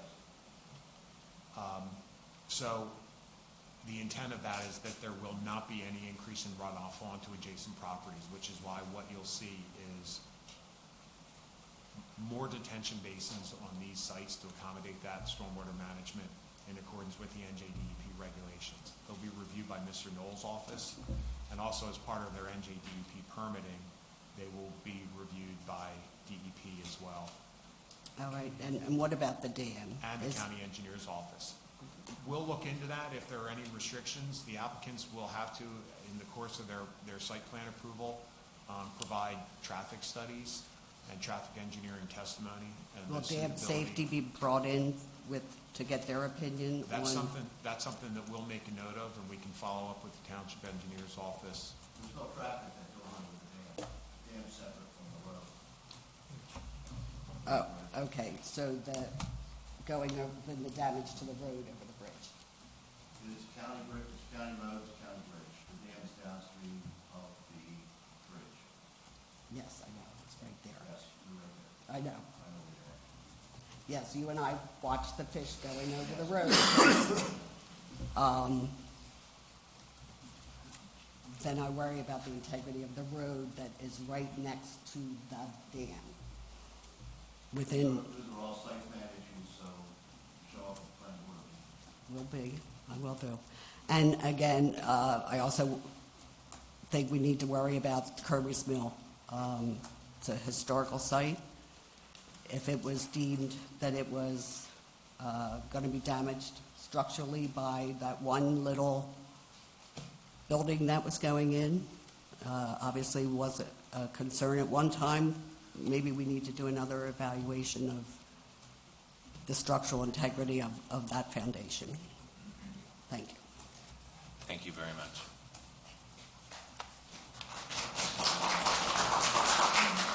We have one hand in the back.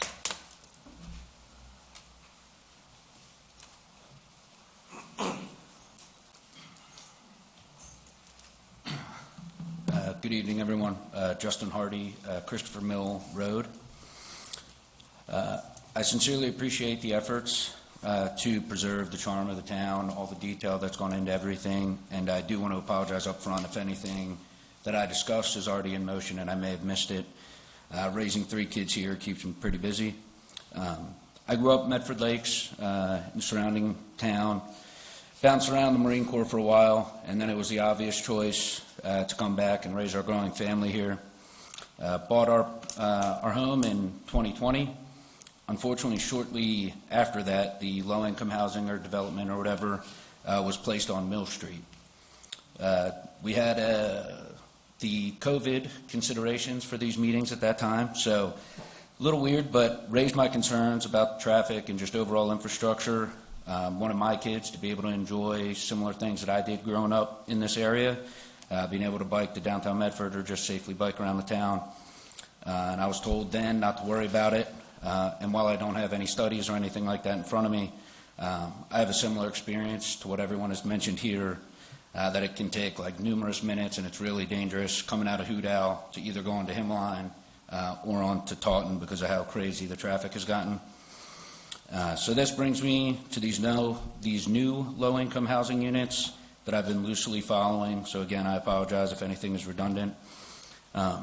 And my questions are, is there a simultaneous timeline, milestones, and overall plan downward to us residents that address the things that are brought up here in relation to infrastructure, schooling, that is treated with the same urgency as the upward state requirements?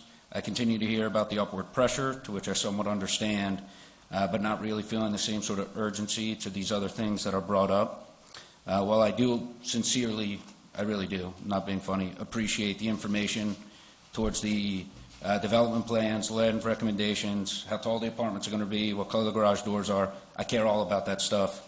But I do believe the greater priority should be on how we're going to address from a sustained day-to-day perspective for those who have to live with this, So if we mandated modeling for the anticipated number of residents across the potential options being explored, estimated number of new residents, new students, vehicles, impact to taxes, stress to infrastructure, et cetera. Putting it plainly, designing a redevelopment area, in my opinion, is a fraction of the overall problem needing to be solved here and addressed. And while I'm 100% against this mandate, but if we're going to have the conversation, I think what sustained life in Medford looks like, if it were to occur, should be the main topic of discussion. And my last point while I have the floor, my taxes are going to go up anyway. Might be worth a poll, raise them, and use the money to fight this. Fairly confident the residents would do it too. Thank you so much.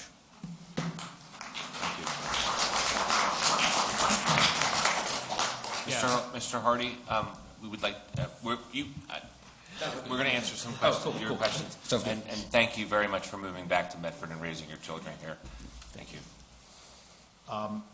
To answer one of your questions, so one of the requirements, because that was something the council had expressed concerns about early on, and again with an unfunded mandate that we have to deal with, that's one of the reasons we required in the redevelopment plan that there be a fiscal impact analysis that examines the future municipal costs expected to result from the development as outlined in the redevelopment plan.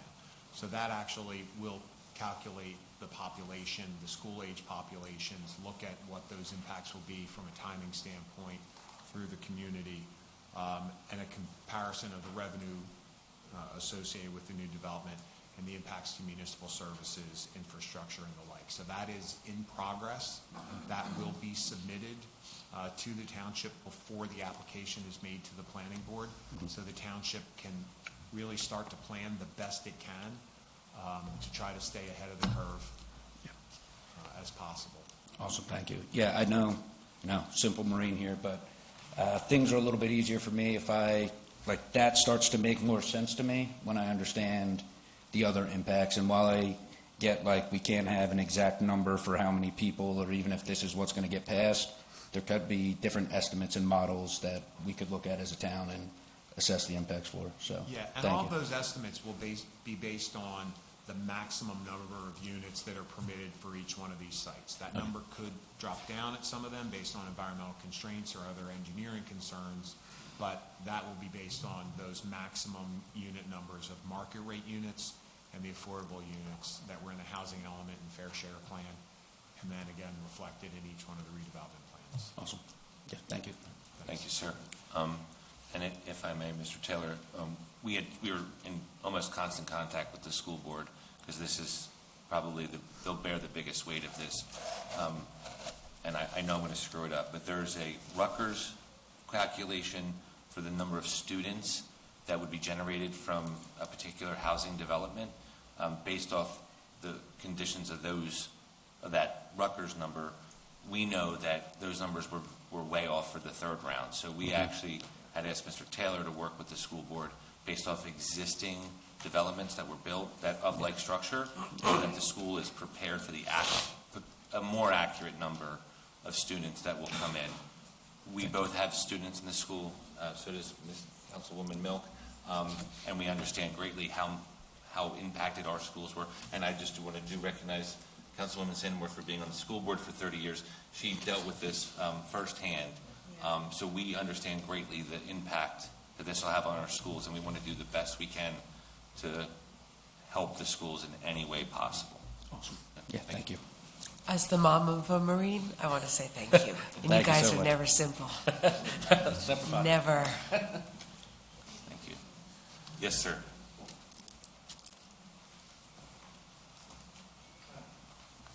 Thank you. Tom Lyons, 22 Melville Court, excuse me. One of the questions I had was the original plan for Rick's Auto Body had 300-foot setbacks from the Brookside development. It had above-ground berms. They don't appear in the current, as far as I can tell, I'm not an architect, but they don't appear in the current map. Can you explain that, please? Yeah, we can.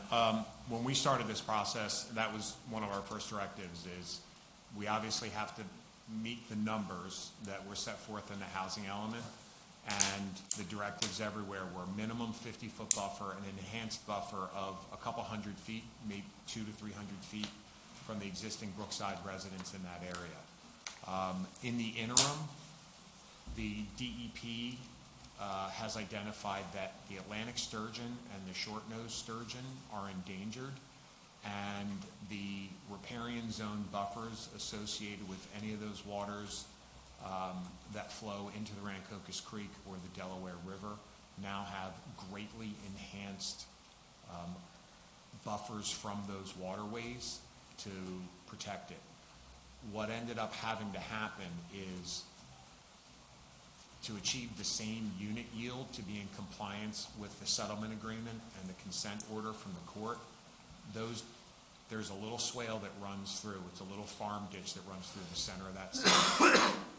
The buffer, and if you look at the two plans, the buffer increased threefold on either side of that. So instead of there being a much larger buffer adjacent to the Brookside residence, there is going to be a very wide, I forget the distance. 150 feet each direction. 300, it's 150 feet in each side, direction. right, I saw that. So we now have a 300-foot buffer around the along wetlands. that farm ditch that runs through the middle of the site, which had to be accommodated from that. There is still going to be a bermed 50-foot wide buffer with that enhanced buffer with the layered evergreens along that property line, and those are all worthwhile. Will that be crossed by that wetlands too, the wetlands area there in between?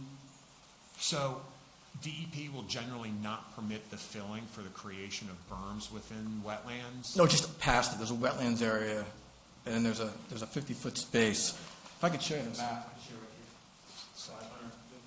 here. Right. The site plan.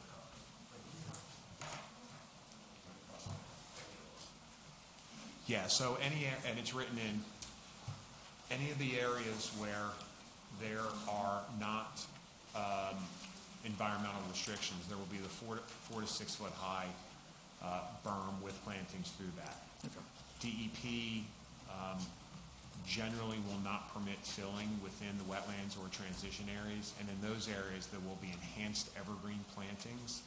DEP has, especially for disturbed agricultural wetlands, we've been very successful in them permitting the planting of native evergreen trees for the purposes of restoration.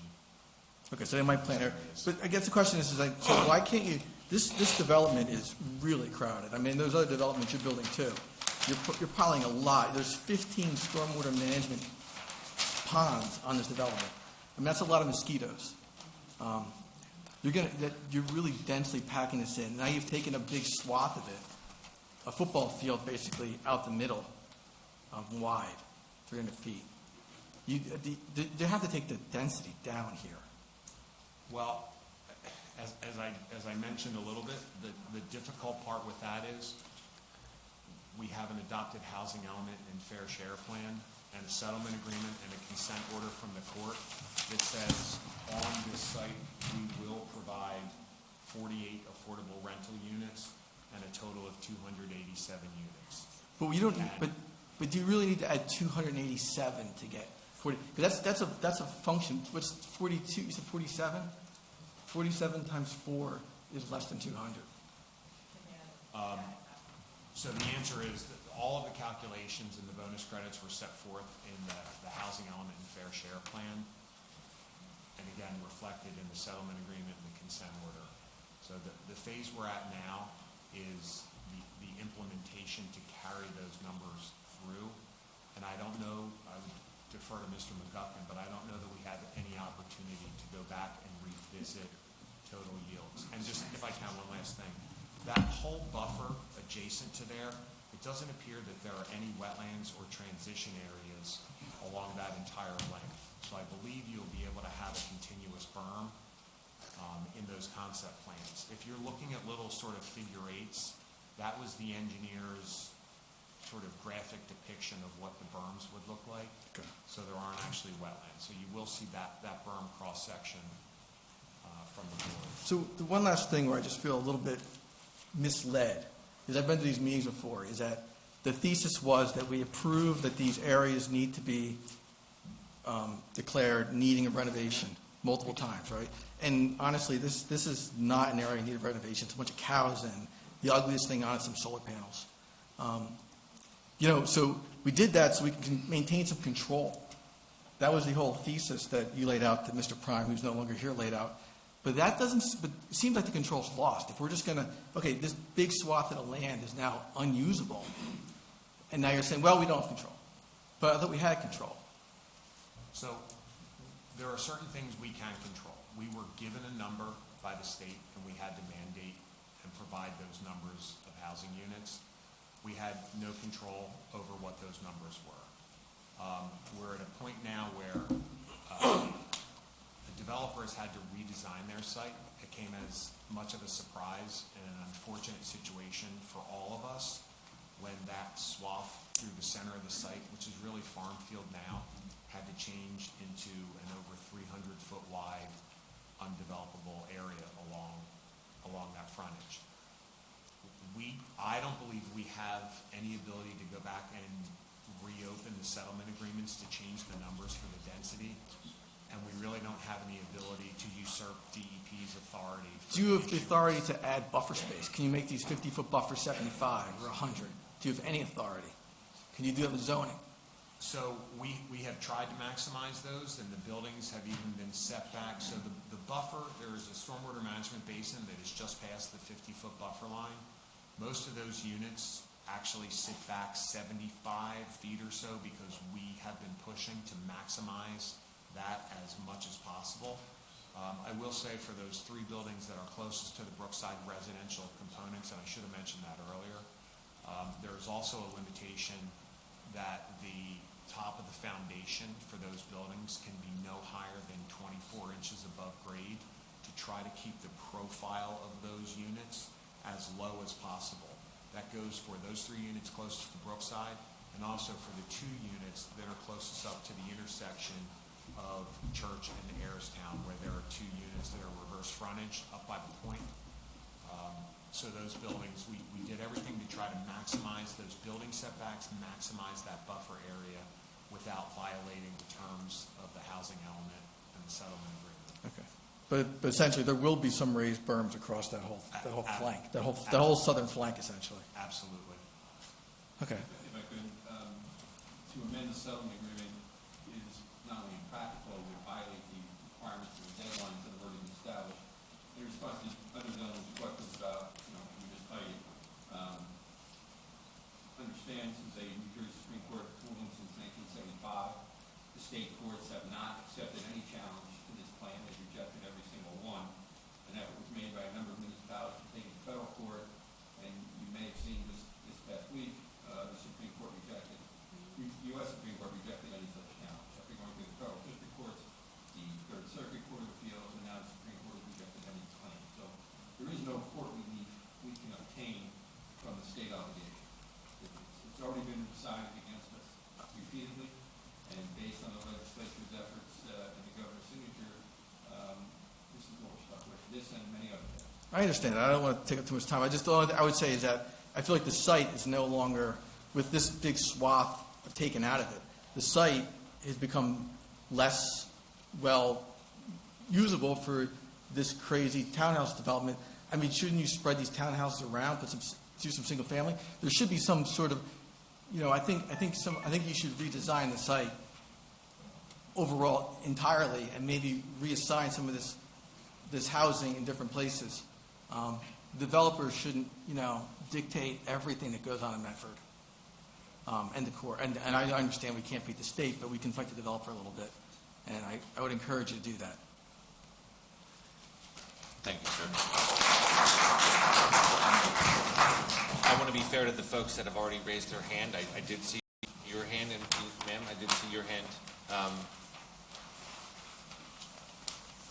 Mr. Carnes, you had your hand up earlier. Would you like to speak?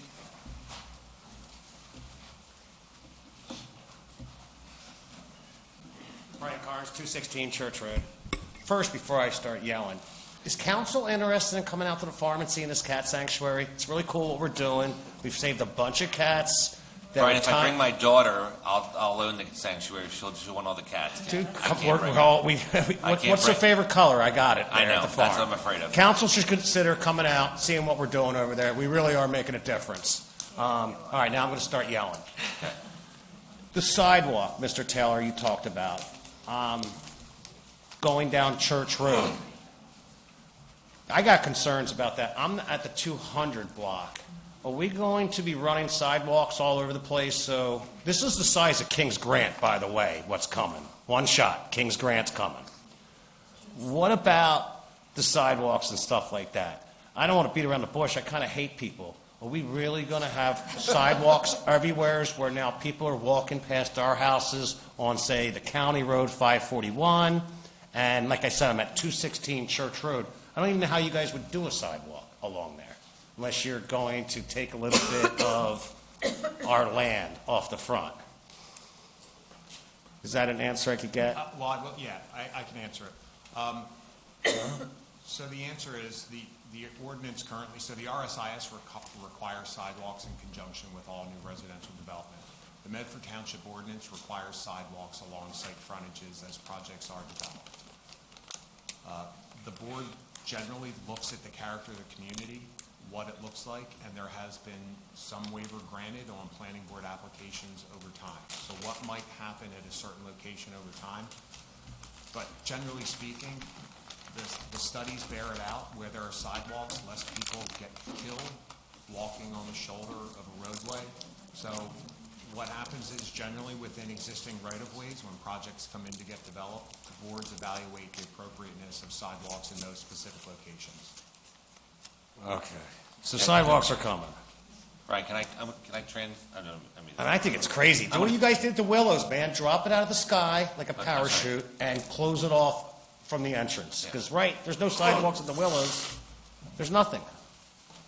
No offense to the people You're coming. not saying that we're going to impose sidewalks on current parcels. No, absolutely. When there's, by ordinance, when we build a new community, which we haven't looked to do this besides through affordable housing, the ordinance states that we have to add the sidewalks in. So we're not saying that we're going to come to your house and put a sidewalk. Right, because there's like an exit on Church Road, right? Probably right around that intersection, maybe Welcome Station where the railroad tracks is. I would like to look at this when we're done, by the way. So the rail trail comes out further down, and then there is actually a road proposed that will connect into there as well. So there will be sidewalk connectivity. Is that the only entrance off Church Road there? Yes. And then Fostertown and 541?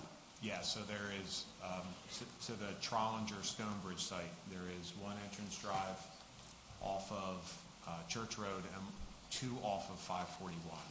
A northern one that accesses the senior twin component, and that's just past the little culvert. There's a little wetland that goes through there. There's a hedgerow of woods. You're coming out probably by the church, right? Across from FAC.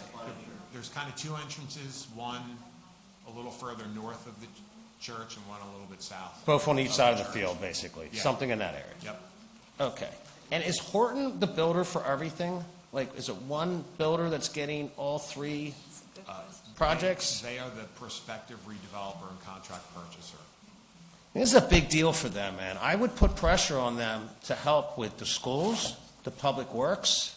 I would. You guys, we hear that, hey, we will lose control of the project if we don't meet the state requirements. But it sounds like, and I know the numbers, I was involved in that. Rick says that's a big number on that property. It just is what it is. And I do believe nothing's going to change this unless we had some giant recession or something like that. It's coming, so let's just lean into it at this point and try to sort out what's best. And like I said, I mean, I was just looking it up. It is the size of Kings Grant. It's getting dropped off. I wish it would have been spread out. I don't know why Samos, where that Super Wawa, that makes sense. And it would have had very little effect on, say, the Kirby's Mill area. I've been driving by Trollinger's property forever. I knew this was coming. It's just, this is a lot, man.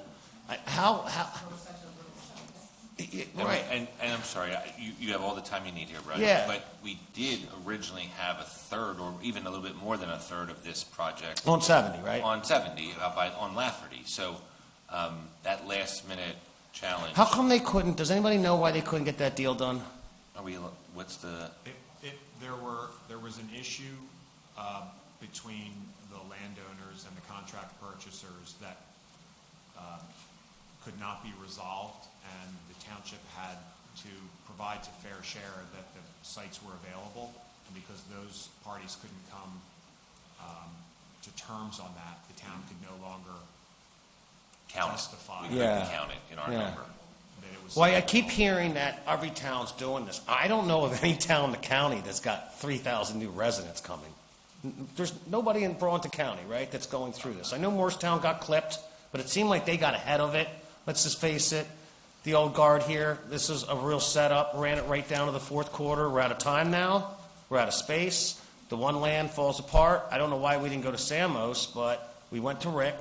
I know Rick. I like the guy. He wants to take off with a bunch of cash. I mean, this is America. This is what some people could do. I don't totally agree with it, and I think it sucks for the rest of us because of what's going on, already currently at Trollinger's and Earl's. It's really getting packed in at one spot. One swipe, north side, to me, seems significantly gone.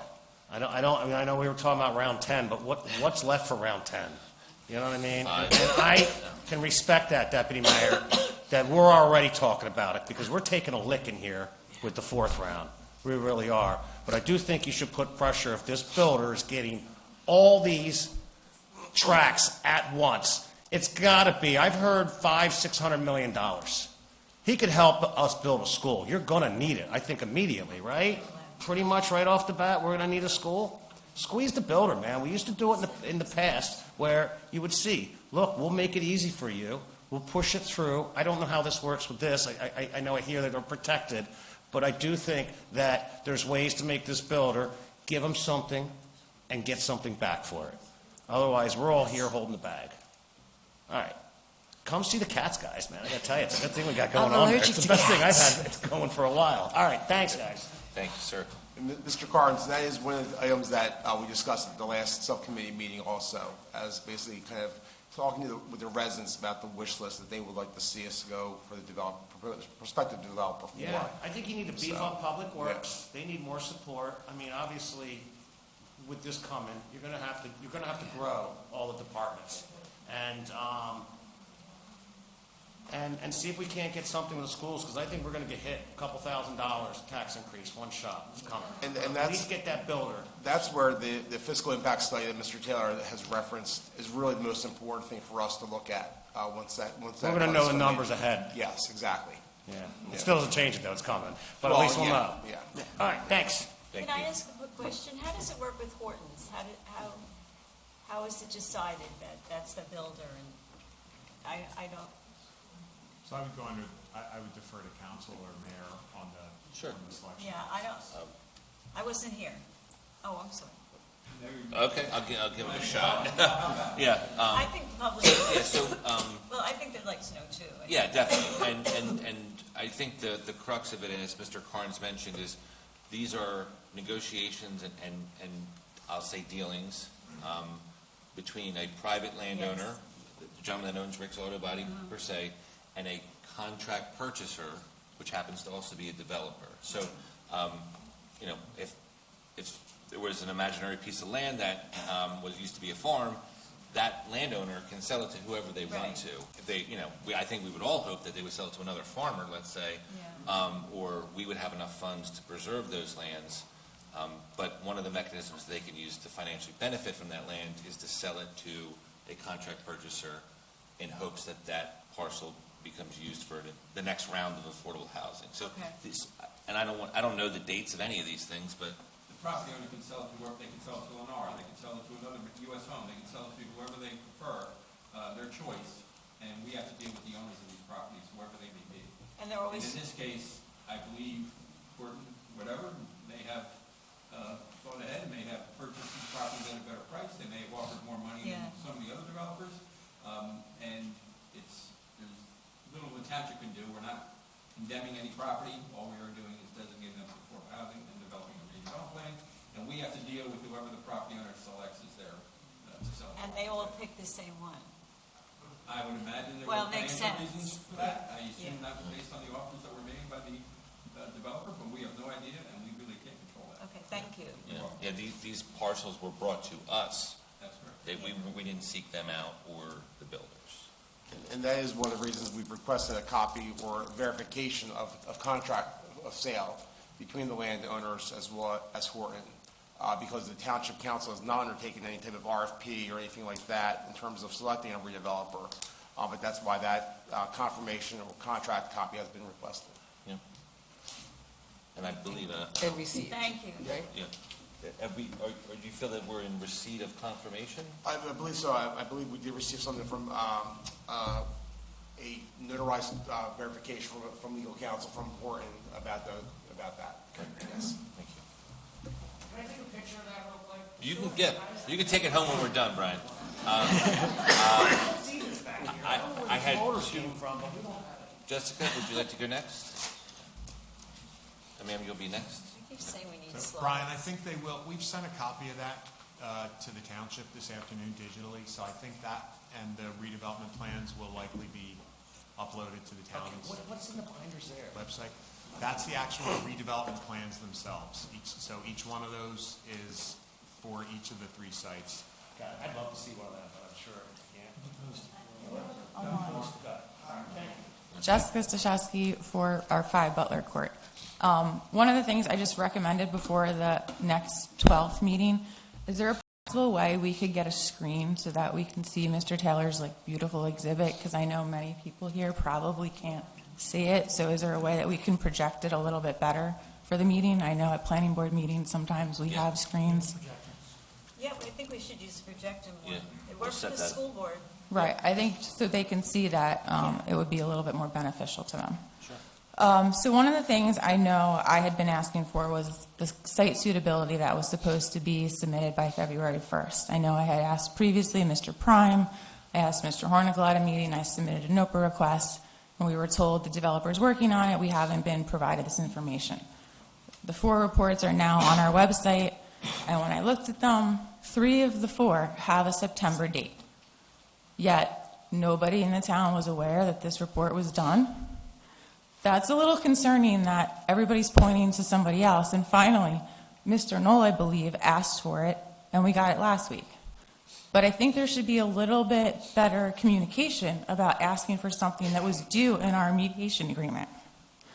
Another thing is the 150-foot buffer. That's nothing new since June. I've been saying this from the beginning. It's not a new species that was found. It was 150 foot. The developer's concept showed 50 foot. It was misleading. We all jumped beautiful buffers. Now they're shrunk. It's a problem.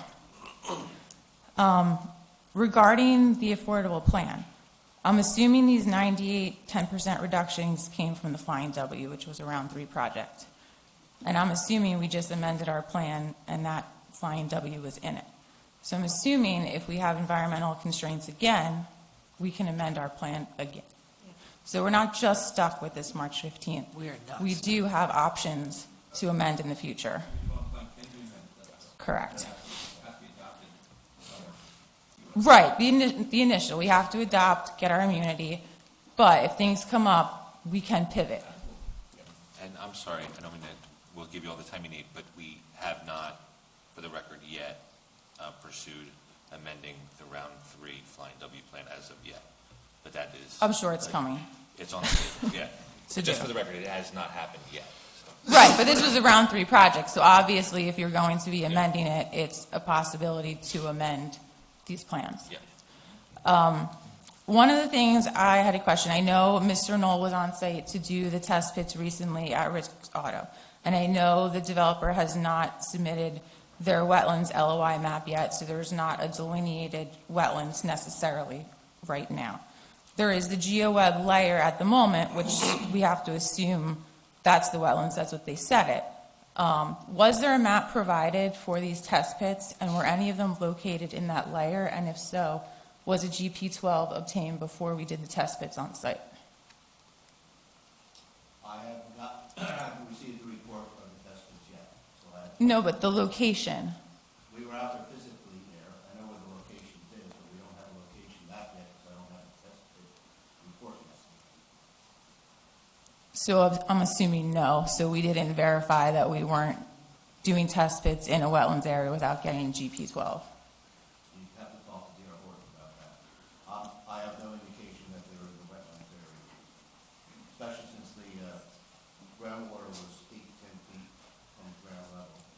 I doubt that that's Okay, we just don't know for sure. Well, it's not a delineated wetland. Right, not yet, but so until it's delineated, you. Agricultural field, we're allowed to go out there and do work in an agricultural field. And when it gets delineated, because there's 24 inches of snow, once the snow removes, we're due to go out there on. Right, but a GP 12 is to do test pits in a wetlands area. That's the exact definition of what a GP 12 is. It hasn't been delineated yet, so you're just doing. Has it doesn't mean it's a delineated wetland. Have you gone out there and did a wetland delineation on the property? I didn't, but you can, I mean, the GP 12 is something easy in the portal to submit for. But you don't know you don't have a wetland yet. But okay, I was going to say, we're not going to get into this yet. So I know also with the 98 reduction of the flying W was because there were DEP constraints. So obviously it was a little overambitious on the initial concept of what we thought was going to be there. Do we really think that these 3 plans are not overambitious on what we're proposing and that we're not going to be in the same boat? Either obviously asking them to shrink it again, I mean, there's going to be objections. So are we really doing our homework? And I hope that's what our committee is looking at, to find realistic solutions when we once again have to pivot. So I hope at least we can get the screen for the next meeting and that some things are looked at a little bit further. Thank you.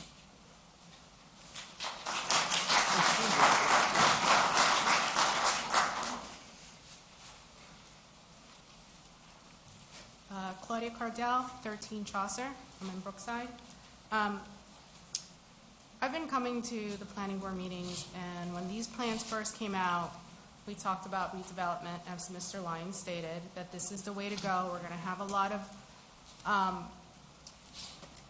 we can control it better, right? You stated, yes, we're going to put 300 feet buffer, blah, blah, blah.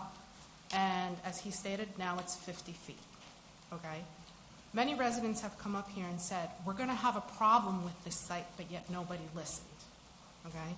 It was also discussed in this meeting, don't worry, if we find things, we can lower this number, right? Now, I'm confused. First, when Mr. Lyons came up, we said no.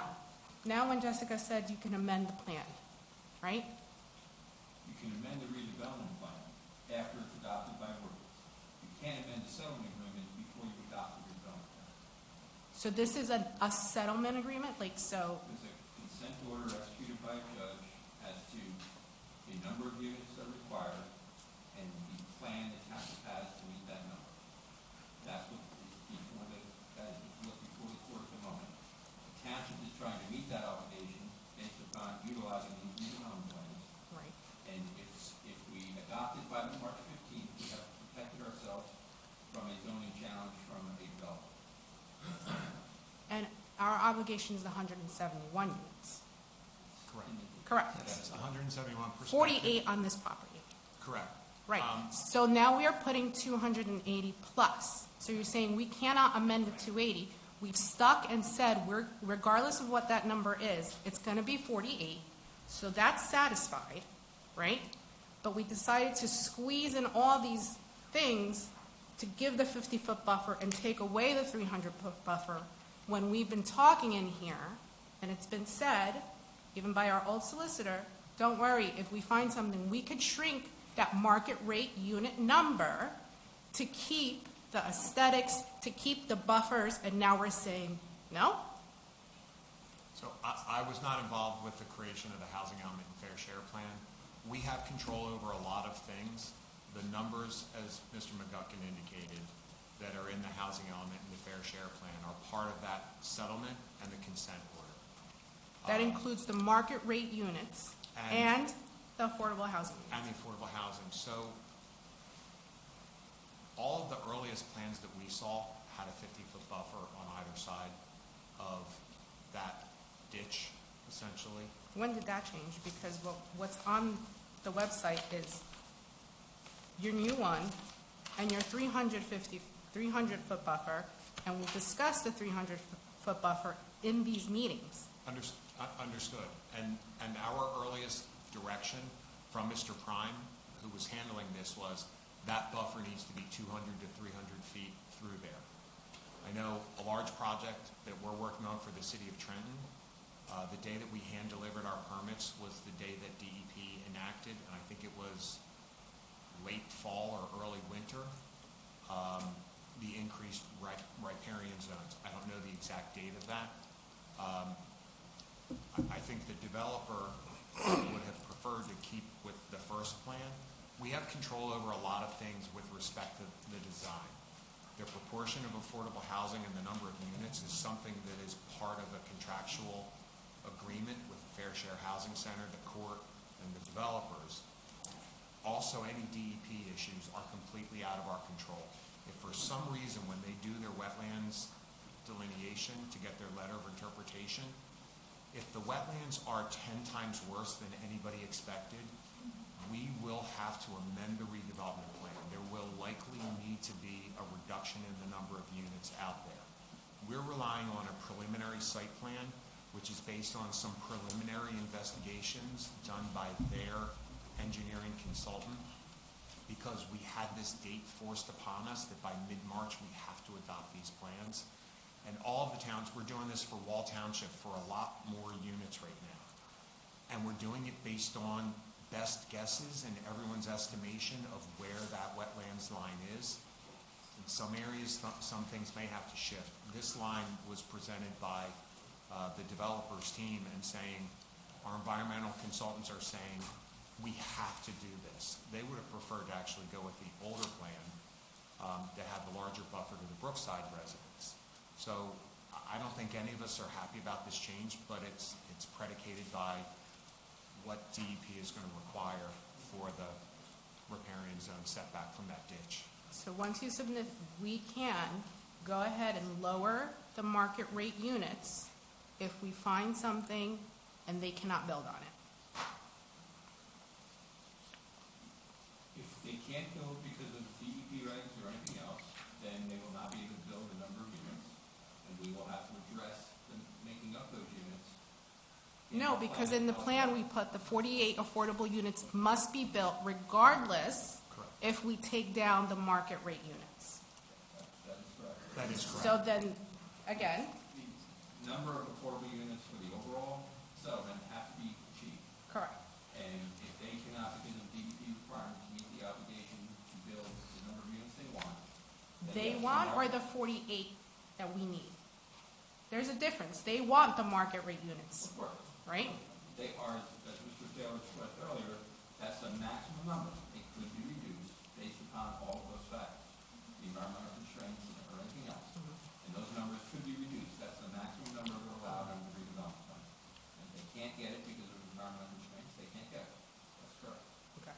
If the environmental constraints were so bad that the only thing that could be built on this site was 48 affordable units, which is what the zoning would still allow, Yes. the developer then would revisit, and the town would be forced to revisit because they would appeal to Fair Share Housing Center, and this site would no longer be consistent with our housing element and everything else. If there is a slight drop in the number of units because of site conditions, stormwater management design, those are taken into account and that number can go a bit lower. But if for some reason something extreme happens out there, we're back into a much lengthier legal and affordable housing process with the Fair Share Housing Center, the courts, the court adjudicator, and others. My suggestion is it impacts Brookside tremendously. Plus, we saw the poor young lady crying in here that bought her house. We need to talk to these residents and say what we want. It's not just what Medford wants, right? But how it's going to impact us, right? The trees, they take years to grow. We could, in the wintertime, you could see right through all the other trees that block the front of New Freedom, right? So talk to us. Reach out to the president of the association, right? I'll give you the names. A ton of us are sitting right here, right? And it's going to impact our daily lives of what we see, right? And traffic studies. Everybody's going to cross New Freedom. Are we doing traffic studies on New Freedom Road? Crossing from Brookwright to Chase to use our own amenities is horrific sometimes. 40 miles an hour. I can't imagine now 1,000 units coming. People are not going to want to go down Church. They're going to want to cross New Freedom. And that's going to impact us as well. If I may. Sure. Ma'am? Ma'am? Hold on. Just so you know, one of the things, and I think Councilman Cox had said it, with the Affordable Housing Subcommittee, one of the things that is important to us is to start finding out what the homes around these different developments wish for, want, hope, other than them not to be built. But we do want to find out what it is you guys need. We've only just had our first meeting, and I'm not saying that that's not our highest priority. It's probably like our number 2 priority. So yes, we will be reaching out. I've gone to some of Kim's meeting, and I've met some of the other folks on the left and have heard them. And if I had a magic wand, I'd wave it, but I don't. So I will be there. I know Ray will be there, finding out what it is that can help your areas. You know, we heard you from some of them, and the builder did agree to lower houses on the first ones that you would see. I wish you had the 300-foot berm, but as a bare minimum, they will be lower. The evergreens, so that in the winter, it's not quite so see-through. Those are some of the things that were taken into consideration based on the things that I heard from Kim's meetings. And I'm sure they have a better name than Kim's meetings, but that's what I call them. So we are listening, and please email me. If your group has a committee and they're talking about the different things that would help them, send me an email. How much can you control? I'm just curious. How much can we control? So, What? you're going to listen to people, see what they need. What control do you have? Well, hearing about seeing through, we talked about evergreen trees. Right. I mean, no, there's no magic wand, but if there's some things we can do, We could do it. we could talk to between the builder, between us, between just hearing, being able to help. Yeah. We should be able to do things to help the areas that are surrounding these new developments. And Mary, Mary will be second, sir, you'll be next, but I did want, Claudia, if I may. The 300-foot buffer was a very important number for us.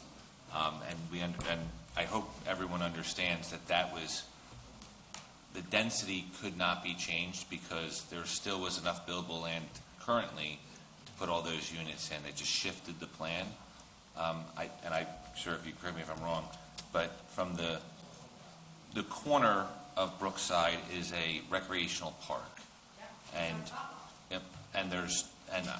just to the 2 adjoining residential parcels of that park, I believe the delineations now are 170 and 190.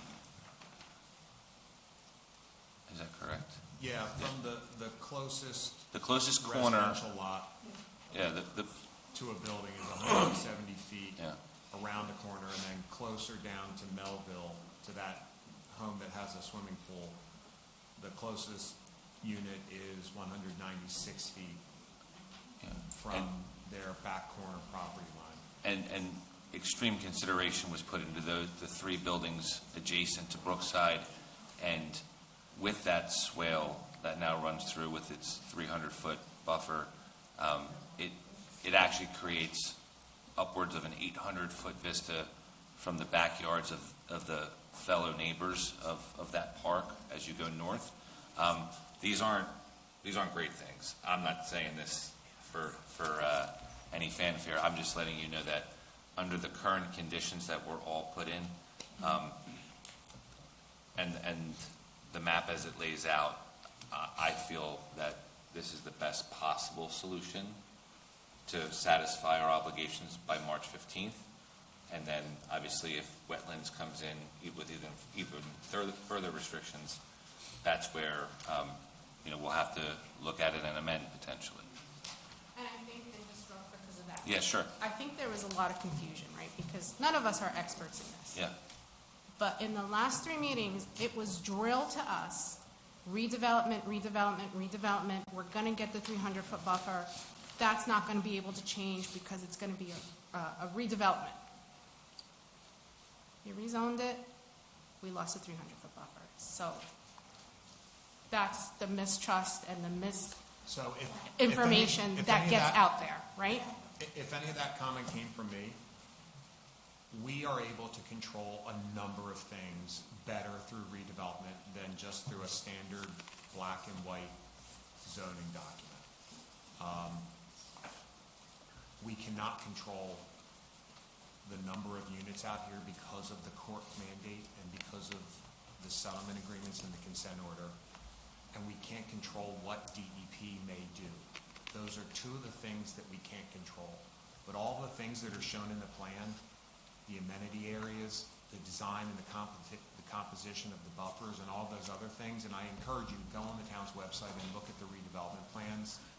Compare them with other towns' redevelopment plans or written zoning. I'm not worried about it. I chose Medford for a reason. And Otherwise, I would have been in Mount And Laurel. I understand that, and I was incredibly disappointed when we found out that that ditch had to have a 300-foot wide. But that wasn't anything new. It was talked about. Residents brought it up. And I that's was not where the aware of that. distrust comes, and that's where the frustration comes, because we come here, we talk about it, we say, don't do it, you do it anyway, and then we lose, right? So the first several plans that I had seen, I don't know if you saw a plan that had a 300-foot buffer. All the Right here. plans that You want it? we saw through, I'm sorry, a 300-foot buffer to the ditch. It's to Brookside. No, I understand that. All of the plans had a 300-foot buffer here because there was a 50-foot buffer on either side of this ditch. DEP I get it, but DEP what I'm saying is that's made where the this- distrust comes, right, and the misunderstandings. And that's just frustrating, right? Because we come here, we spend our time, we ask the questions, and then we turn around, and maybe you say you weren't involved. I'm not saying it was you. It's this whole process. Well, but I will say, and I don't want this to sound like it's mistrust or misunderstanding. It's mistrust from us to this process. Okay, but I will say this now. This plan is what we expect and hope will be built. Unfortunate, none of us. I hope it's not. Well, So, that notwithstanding, but what I'm saying is, if DEP comes back and there are additional changes, the plan may have to be changed. The town has that ability. Good, bad, or indifferent, all of this is an evolving process. We are working, we have been charged by council to make this plan the best that it can be for the community, given the outside influences. If the county requires, if the county says, no, you're not allowed to put sidewalks in our right-of-way, we're going to have to deal with that. We can't control outside agencies like DEP or the county. We can control what these units look like. We can control the landscaping on site, but there are some things that are going to evolve through the process. And I can tell you, we're trying to do the best that we can, and I know that council is trying to do the best that they can for the cards that we've all been dealt. And I know that doesn't really help much, but I hope it wasn't misunderstanding or anything that I said was misleading before, because all the plans that I showed, and we were writing the redevelopment plan showing a 300-foot buffer to Brookside with a very narrow wetland buffer through the center of the site. And then we were advised by the developer team that all of the environmental consultants agree that riparian zone buffer has to be 300 feet wide, and to not violate the unit count, that residential buffer had to be reduced. So if that was misunderstanding or misguided on my part, I apologize. And I will say, and I hope you understand, like, we're your neighbors, right? We don't want this to affect you. you don't have to see it every day. You guys don't have to. I agree with you. We don't live there, right?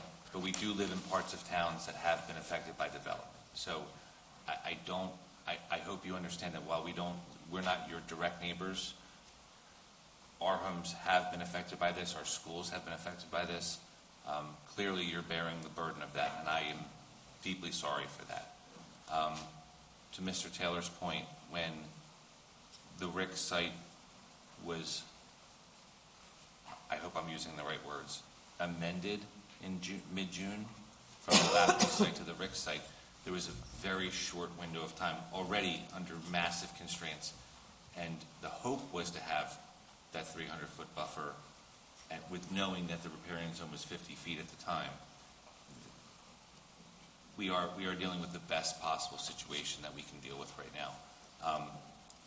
We did everything we could to position, and I'm sorry, sir, is it 3 properties, the purple? The 3 buildings. Yeah, the 3 buildings closest to Brookside with the least amount of elevation, the most aesthetics, the biggest buffering, and if I didn't say elevations, I meant to say elevations, but we are terribly sorry that this is happening.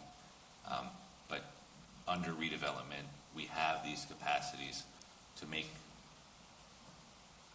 a horrible situation for you as good as it probably could be, and I'm sorry for that. But maybe to her point, we need to be more clear going forward of what is a hope and what is a guarantee, because it seems you heard guarantee. And if that was the case, then you were misled. So maybe going forward, we need to be a little more clear that this is our goal. We hope to have 300-foot buffers, and they will happen as long as. And if we put more of those words in, I think it's just making things more clear, because it's one thing to have it, it's another thing to think you don't, and then come down here. Very good. Thank you for that. This gentleman was next, and then Mary Lucas, and then ma'am, I saw your hand, and then sir, will come to you. And did you want to go? It's totally up to you. Okay, sir, yeah, you're definitely next. Hi, John McGee, 20 Chelsea Lane. I've lived in town 30-something years, bought in Brookside in '93. So I've seen the various iterations of things that have gone on. I just wanted to follow up on the market rate issues. Just the number of affordable units, that's fixed. But is the ratio of market rate to affordable rate, is that in the the decree that's come down? Or is that a number that's made up, not made up, but you know what I mean, factored into because we won't get a developer to come in unless they can build a certain number? So all of those calculations of the market rate units and the affordable units were set forth in the housing element and fair share plan that was adopted in June and amended in December of 2025. So all of those numbers, the maximum numbers per site and the number of affordable units on each site were all approved last year as part of that plan, and those numbers remain identical, with one exception. The Kirby's Mill stall site had 201 total. That has been reduced by 3 because those 3 single-family lots that front on Church, right near Kirby's Mill, have been eliminated and will be preserved. Okay. So then if you were to keep the same number on, we're talking about Rick's Auto Body because we're Brookside people. If you were to take the same number of affordable units, but say I'm going from 239 market units to 200 market units, would you be in violation? Would the town be in violation? I will defer to council on that one. Too soon to say. It will depend on the units elsewhere. It will depend on negotiations with the developer as we go forward. As Mr. Taylor also indicated, Fair Share Housing Center will have an argument to be made. They want us to build more market rate units? They want the developer to successfully build affordable units. That's what they want. And to do that, they will argue that if you can't reduce that many, or it won't become an efficient affordable housing project. That doesn't mean they're gonna. That doesn't mean, and I think whatever we spoke to you previously, I think, a slight reduction is not gonna reach that level, based on the overall plan of the township and how we're addressing it. But 30 or 40 units, I would say that that's a possibility, that could be a problem. And we'll have to address that as we go. Yeah, okay. So I think you hit on the point that I was most interested in just a moment ago when you said because the Lafferty deal went south, we had to pivot to this Rick's Auto Body site late. Yes, sir. And I think if we hadn't pivoted to it late, tell me if I'm wrong, if we hadn't pivoted to it late and we had another year and we found out everything we know now, we probably wouldn't pick this site with the way we're shoehorning units in. it's not a good, right, it's not really, It It's was not- it's not not- our- it's it not- was not our first site. It was not our exactly. And I think knowing what we know now, I don't think we would pick that site. And then I have sort of a technical question, because I know Rick some because I've lived there for 30 years, and every time he's out doing something, I back right up to his cows. And I like it. I like the cows. And I like Rick. Every time he's out there doing something, I go out and talk to him, do stuff. I've worked for engineers who work for developers all the time. And farmers are the smartest guys in the business. They know, you can't fool them. And so I know that on that property, because it's a farm, you can do things on a farm property that you can't do on a property otherwise, with respect to land use and wetlands and things of that nature. So are conditions that exist or improvements that are made to a property when it is a farm, do they inure to the future property owner? Like you can continue to do those things because there are along that buffer, which was originally a 50-foot buffer, now it's a 150-foot buffer on either side. There was a lot of filling that's taken place there over the last 2 years, probably a couple thousand yards of material brought in along those areas as Rick was extending his fence for the livestock, which good for him. But does that now factor into, as that is filling in some of that wetland and filling in some of that existing wetland buffer, now made the boundaries of the wetland smaller than they otherwise would have been if it weren't a farm, so that they should have been out further and the 150 feet would have been out farther? You may not know that off the top of your head. The other question is, I know they were doing perk tests with test pits over the last couple weeks, but the field behind us is historically a wetland. We're right behind Brookside, if you go back and look at all the old aerials. And there's a field drain in there now. And that's mostly when I deal with Rick, because he's always out there working on his field drain. So that field drain's got to come out, right? I mean, you can't, and then if that comes out, that naturally would revert to a wetland. Because it's only drained. I mean, it's wet. That's why he's always working. I mean, I know because I live there. He's always working on the field drain because it's failing and the whole site's got standing water on it. So I think those are other factors that I know the redevelopment plan is going to get submitted. There's no way around that. But when it gets to engineering, and that has to happen, if it's determined that that's wetland as well, then we're going to have to amend to reduce the units, because we're not, at that point, you can't put them any closer to us than you already DEP are. will make that decision on exactly where the wetlands and the buffers are and where they are not. That really is Right, but I mean, I think, totally their jurisdiction. right, but does that have to be factored in, that when that, what historic wetlands would, other than development, naturally restore when you pull that field drain? Because that area would be. The DEP evaluates all that. Yeah, okay. All right, just going to check my notes, sorry. Sure. Yeah, I just want to thank all the council and all the professionals for serving. I know you get to hear from people like us all the time, complaining about things. I've sat on your side, I know what it's like, but, and I have no problem. I mean, we think we should have affordable housing in every community to some extent, and if we had planned for it better in the past, we'd be in a better position now. And I have no gripes with Rick trying to get money for his family. That's all good too. But, if the developers have to eat it a little, I don't have much sympathy for that.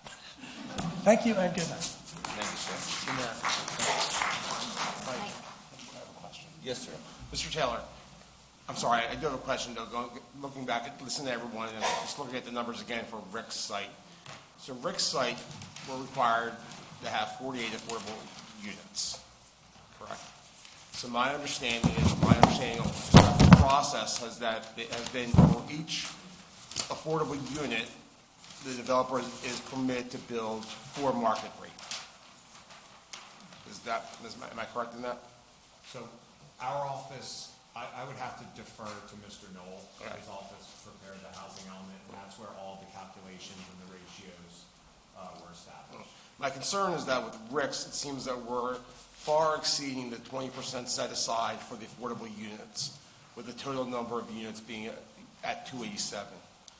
To me, from my calculations, the 239 that you reference in here as the market rate should be the total number of units, because the market rate should be 192 market rate units plus the 48 affordable units for a total of 239 or 240 total units, versus what's in your plan, what's currently in the plan as a total of 287 units. If you look at the handout that I gave you last Thursday, Yep. I believe that explains it all in there. And you're looking at it globally as for 3 sites total as opposed to each individual site, and taking into account liability. So you have to look at all the numbers in total. Okay. So then you take another look at that, and then All right. we can talk about that. Mr. Cook, what it was is Rick site. Mr. Stahl, if you may. I don't want this to go towards my 5 minutes. Would you like to wait then for additional No. people to go, or? Okay. No, that's fine. Mr. Coates, what it was is we Oh, yeah. used I'm sorry. Earl Stahl, Yeah, thank you. 26 Fostertown Road. What we used the Lafferty site, we basically replaced exactly what was on the Lafferty site into the Rick site. So the numbers really were incubated from that original submission of the element plan. So.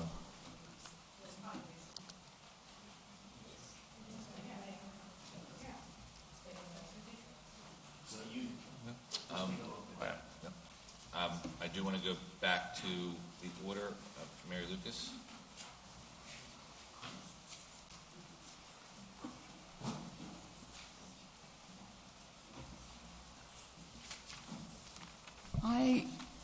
I lived at Wingate for 7. I'm sorry. Mary Lucas. Oh, I'm sorry. Again, Mary Lucas, 207 Taunton Boulevard. I lived at Wingate, and I was there, and I was part of Phase 2 in the building over there. I met Chris there. We had 257 homes there. 30 of those were affordables. Bob Meyer built the community, and the building of that was contingent upon the affordables. And if you were to go to that community, I don't know any of you who might have driven through there at any time, you would not be able to really differentiate the affordables from the market value properties. And I give Bob all the credit in the world, because there was a respect for people that I think is really vital. That, you know, what I'm hearing tonight sounds like the affordables are getting the Walmart version of things, and the fair market people are getting the Nordstroms. And I find that really offensive, that I don't want to drive into a community and then have a cluster of trash bins because that's the affordables, and then somebody over here has a very neat setup with their recycling and trash, garage, whatever. And it just sounds very degrading and elitist, and I think it's really offensive. And I hope that when the planning gets down to the nitty-gritty, that the affordables are interspersed with the fair market value properties. Because Wingate is a beautiful community, and if you were to drive through there, you would not be able to tell. And I think that's a class act, not because of the price of those properties, but how it was developed, and with the thought and care for people. Because there's affordable housing doesn't mean people don't deserve good or better. And I hope that sense is really part of your inspiration going forward with this, because that's what people deserve. I just feel sad that what I'm hearing tonight sounds very, low class, offhand, that affordables get the short shrift, and I don't like that. And I feel it's really very offensive. And if you were to take a ride through Wingate, take a look at that. So when you do your deliberations and how properties are put together, make that part of your deliberations. There's a development in Hainesport, Masons Creek. When they did their affordables, they had, I don't know the number of single properties over there, but it's quite large. But their affordables are townhomes, and they're off to the side, so you know immediately that they're the affordables. I don't think anyone should have to wear the sign that says, I live in an affordable. And that's what it sounds like, and I think it's offensive. Why should they get, a lesser property than someone else? And then, you're still making money off them and making more money because they're a more fair market value properties. So, a lot of profit, and I don't think a lot of fairness for the affordables. So the composition, the layout had already been established in the housing element and fair share plan last year. The market rate townhomes are a fee simple townhome. The affordable townhomes are a stacked unit. That had already been established as part of the housing element that was done last year. One of the things that we've tried to really strive to do in this redevelopment plan is make sure that the landscaping, the amenities, and the architecture of those units work as much as they can to have these units blend in with the character of the community. It's also, and Wingate is a little bit different, and agreed on everything you said about Bob Meyer. For decades, I grew up before Deerbrook was built, so that was a big change in town. Yes, I am that old. And one of the differences here is these are all fee simple lots, and I think they were all fee simple single families and Wingate as well, including the affordables. The township, in reading the housing element that was adopted, the stacked townhouses are a rental unit. So it is a smaller unit, but the township was able to get bonus credits for those to try to keep the total number of units down by providing those as 3-bedroom rental units. So those decisions were made in 2025 as part of the housing element before. What we're trying to do now with the redevelopment plan is make sure that the amenities and sitting areas for those affordable units are as nice as they can be, that the landscaping and the architecture is consistent to minimize those differences from the community. That will also be looked at, and the UHAC, the Uniform Housing Affordability Controls, has requirements for what has to go into affordable housing units. So it's not an ideal situation, and it would have been great if this could have looked like Wingate. But unfortunately, through the process and the numbers that had to be reached and what was developed in the housing element last year, it is a different housing type. Will it have the same HOA? I don't think the terms of that, but Also, I want to add that in addition to the UVAC regulations, state regulates everything, and that's another thing they regulate. Fair share housing also has to review those process. They're the ones who are the courts consider to be the experts in affordable housing. They're the ones the courts look to and protect and rule in their favor on almost every single time. And they have an understanding as to how a project, they want the project to be successful. And they understand that the cost of a market rate and the cost of the affordable are different to build. And they understand they are not identical. And they understand and they approve this plan as is. And that was part of the negotiations. I assume that was a part of it, but in order for Fair Share to sign off on it, they would have had to recommend it. But what I'm saying is, will they have the same HOA? We have no idea. That's not something we will have control of. Well, that will further differentiate them, is what I'm saying. If they're not part of the same community. They're going to be, some of them will be rental, so they'll be owned by a separate entity. And the HOA will, I'm sure, be involved for the purposes of the fee simple plan. Well, I just have a concern about how that whole thing is playing out. And it sounds it doesn't have a positive sound to it. And I certainly hope whatever I'm going to be at every meeting because I want to find out what's happening in those units and how they're being treated and how they're being developed and what amenities they have, because they deserve the same thing as everyone else. I thank you. Thank you.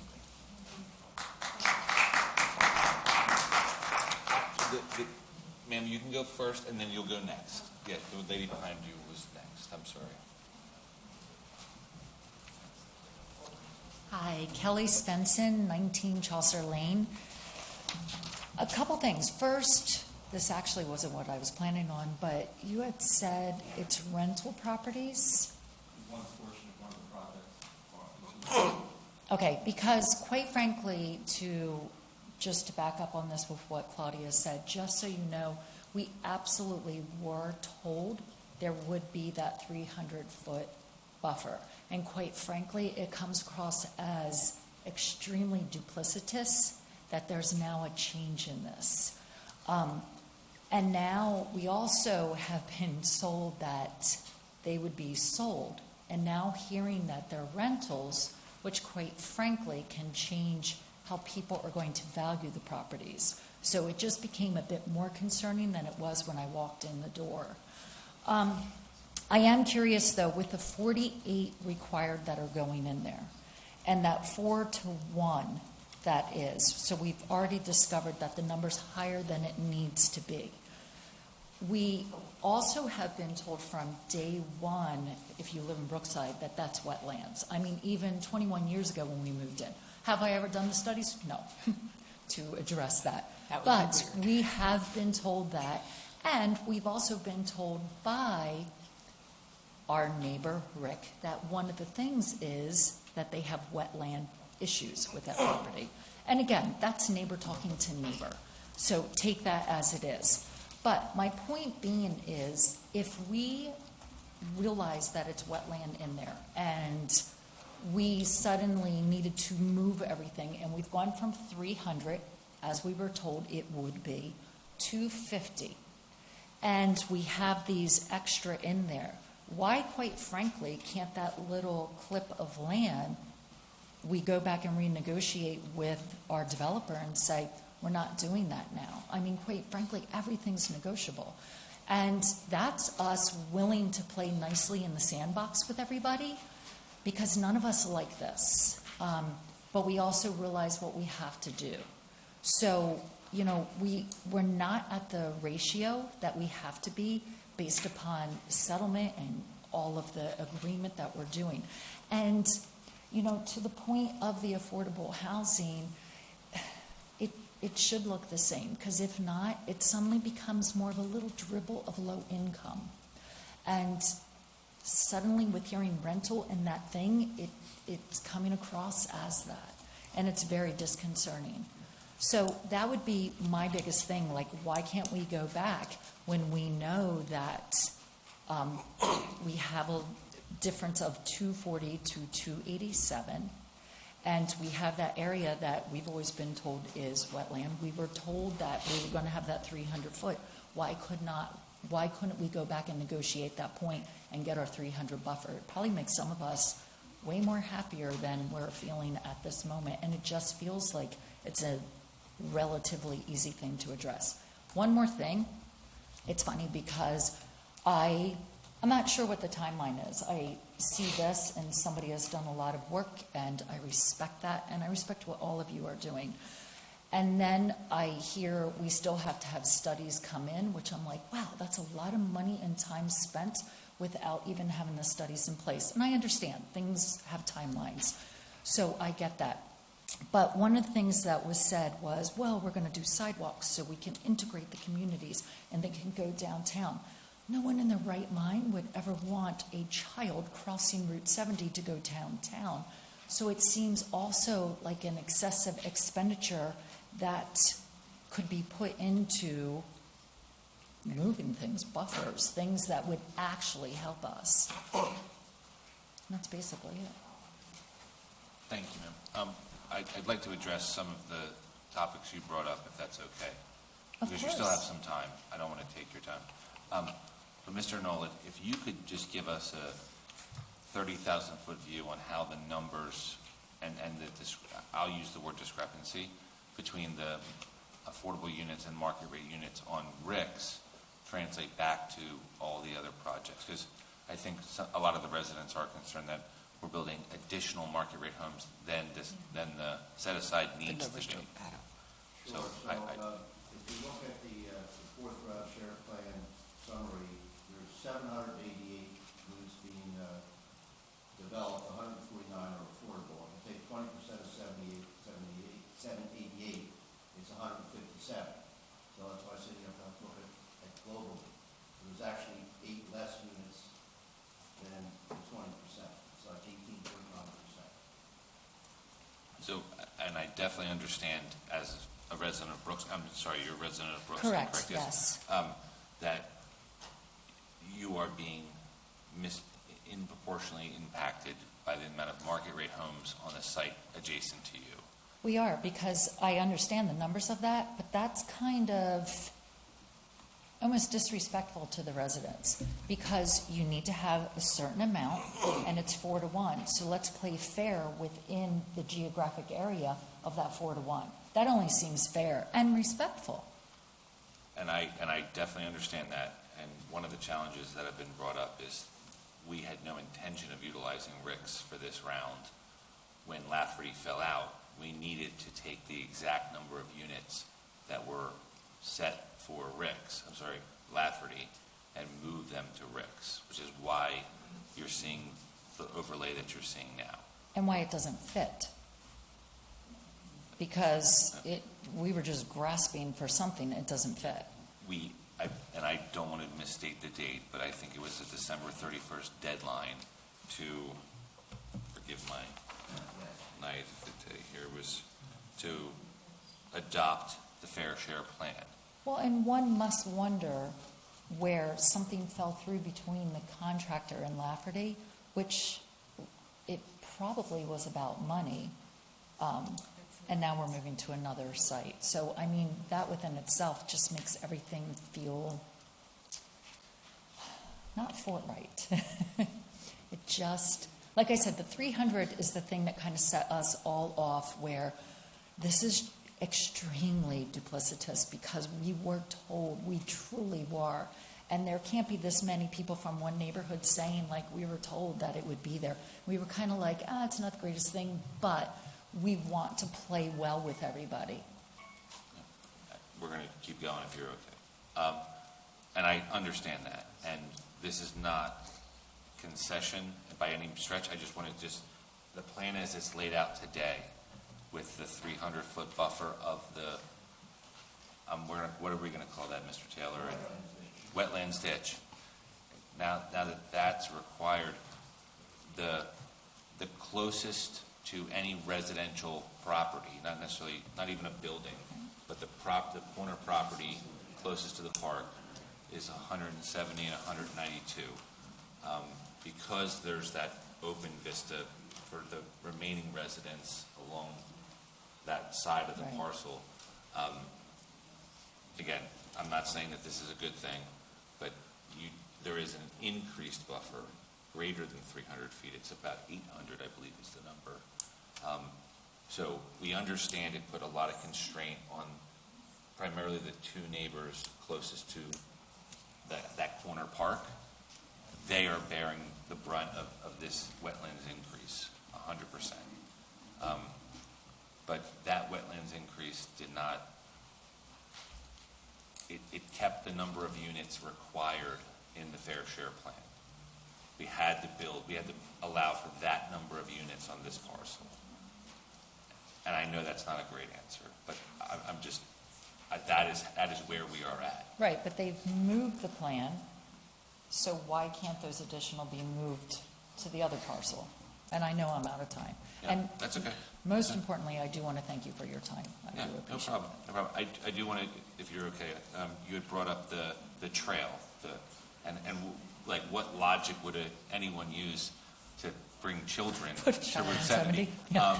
And believe me, as Mr. Karn stated, these are segments of a greater plan that's being engineered for the county.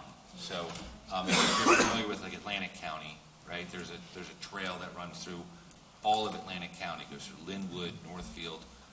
It like kind of mirrors Route 9. That was not a one-shot deal. They didn't build that all at one time. The components of this redevelopment plan that we're enacting to enhance that trail, we're talking about segments at a time. Lumberton's going to have to do their part. Parts of Flying W are part of this, I believe, Mr. Taylor. But to your point, you're going to take this trail to Route 70, and our kids are going to be Run over. crossing their bike on Route 70. That's insane. Right. What's the program? I'm sorry. The TAP grant, Mr. Taylor mentioned it, but there's a TAP grant that we received, and we have a consultant working on it now, and they're obviously the key point is the crossing of Route 70. Yeah. And they're working diligently with DOT, which is not always cooperative, but that's a key point, so we can get pedestrians and bicyclists safely across Route 70. Yeah. So that's what they're working on. And this is not official matters. Gotcha. But just hear me out on this one. When I was a kid and I would ride my bike from Tabernacle to Medford, you would get down Stokes Road, and the only way you would get across Route 70 is going through a cow tunnel. Yeah. So there's cow tunnels there.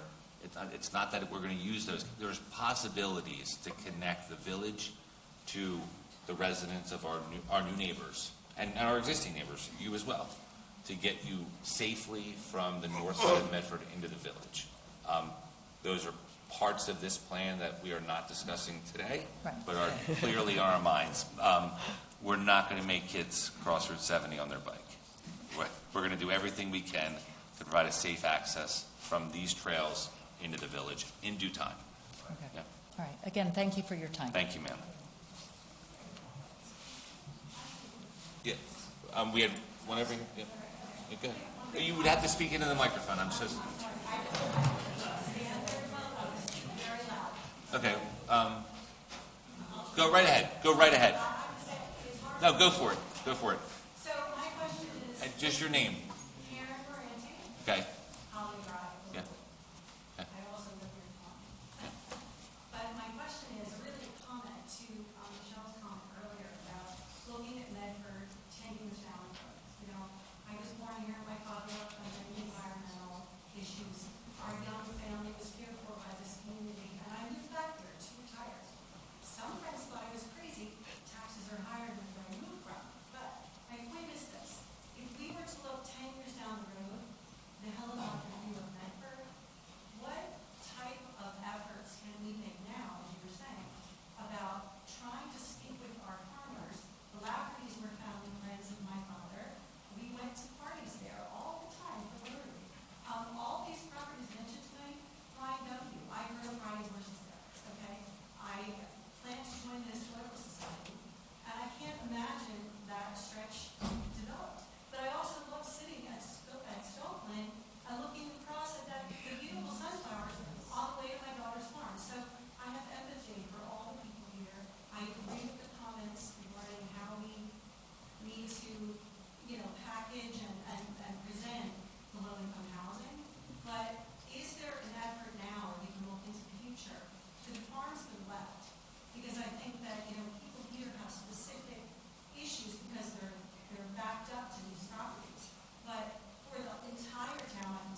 Ma'am, thank you very much for your comments. And just so we can just put something on the record there, Carrie, you live at Oakwood, right? So you're not directly impacted by this, but you're concerned. Yeah, what's the possibility of looking into the future and seeing if there's something that can be done now? And I will turn it over to Deputy Mayor Voorhees. I just wanted to make sure that your concerns were stated on the record. So there's a lot we can do, and I'm going to be very honest with you. I am 8 weeks into this job. It's been very interesting 8 weeks. I made a statement earlier on, and I'll say it again. I wish, and I don't know what was going on then, that 8 years ago the council looked at this and made some changes. I want to tell you that I've got at least 3.5 more years on this council, and I will be looking into this. If you've got contact for preservation, please send me an email. Call me. I'll give you my card as soon as this is over. Don't leave. I want to check into all of those things. We've called Project Freedom. We're working with all different groups who could help, but anyone who has more information, I'd be a fool to turn it down. So please do reach out. It was the residents of those areas going to the Township of Eastham, and all of us posting, and many of you may have seen all my posts on Facebook and all the different with the bulldozer coming through and the wildlife. And I understand these are different set of circumstances, but it's still the same idea that we're trying to preserve farmland for the reason that we moved here. You know, that we like driving through, you know, our beautiful farms. Yeah. One of the things Medford can do, and there's a variety of ways to do it, is to preserve our open space. The more open space land that we have preserved, the more land that cannot be bought to be built on. So that is something we're looking at. We've talked about whether it's a referendum, just increasing the taxes, but there's got to be ways. So if we can start buying up our open land, they're no longer available to build on. So those are things you're going to start hearing about. We need to do that. Deputy Mayor, if I could, listening to these comments, the county does have a farmland preservation program where the county purchases the development rights of a farm, and therefore the farm is preserved. And they pay the property owner up front for what they could make 10 years from now. And it has to be negotiated with the lender independent. But that farmland preservation program through the county might be one source that as a community care we take a look at. I will. Thank you. I believe they've reached out to Cow Point thus far recently to preserve that area. Brennan Road. There's 3 farms on Brennan. If you're familiar with Cow Point and you look past, like if you're coming down Himalayan and you look through Cow Point, which is already preserved, the other side is Brennan, and then there's 3 farms back there.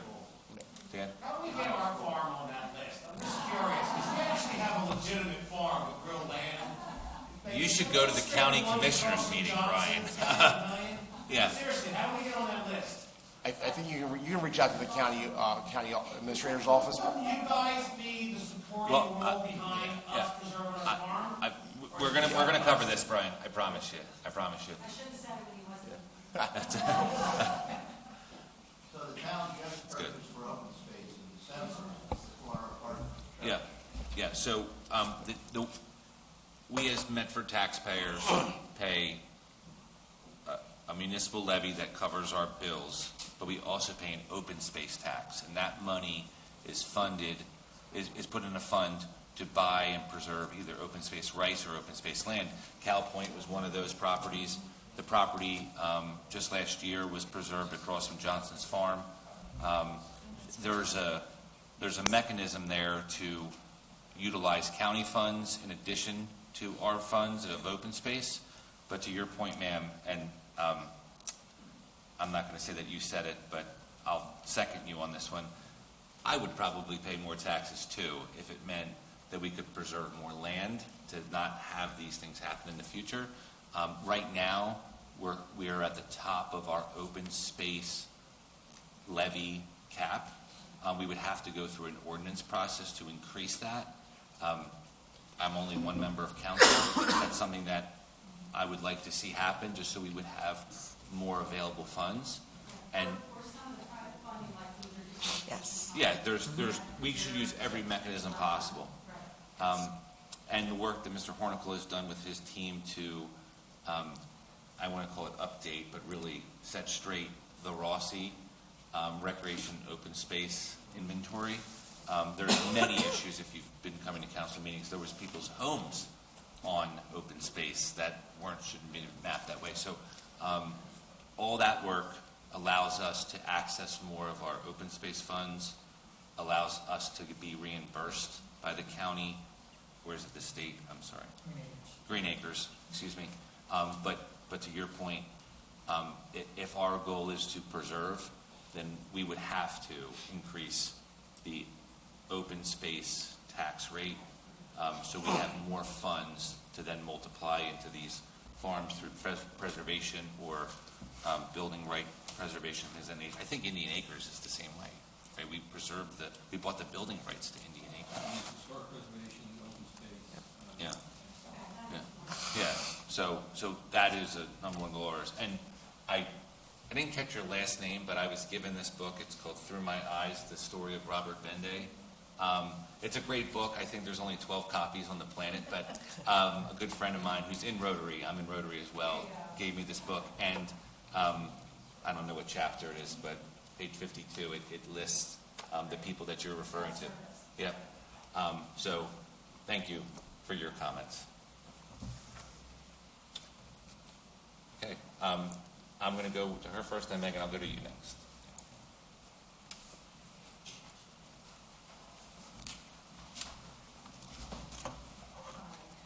Hi, my name is Jennifer Barrett. I live at 30 Chaucer Lane in Brookside.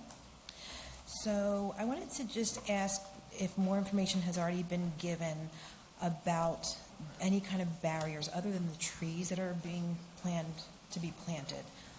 What else is going to be put there? We live at the property adjacent to the tot lot. So right now I'm thinking, we have a split rail fence that goes along the back. It was a working farm when we first moved in, so we have just a split rail fence there, so we see fully into the back. So anybody that's going to be living will see fully into our backyard and our pool.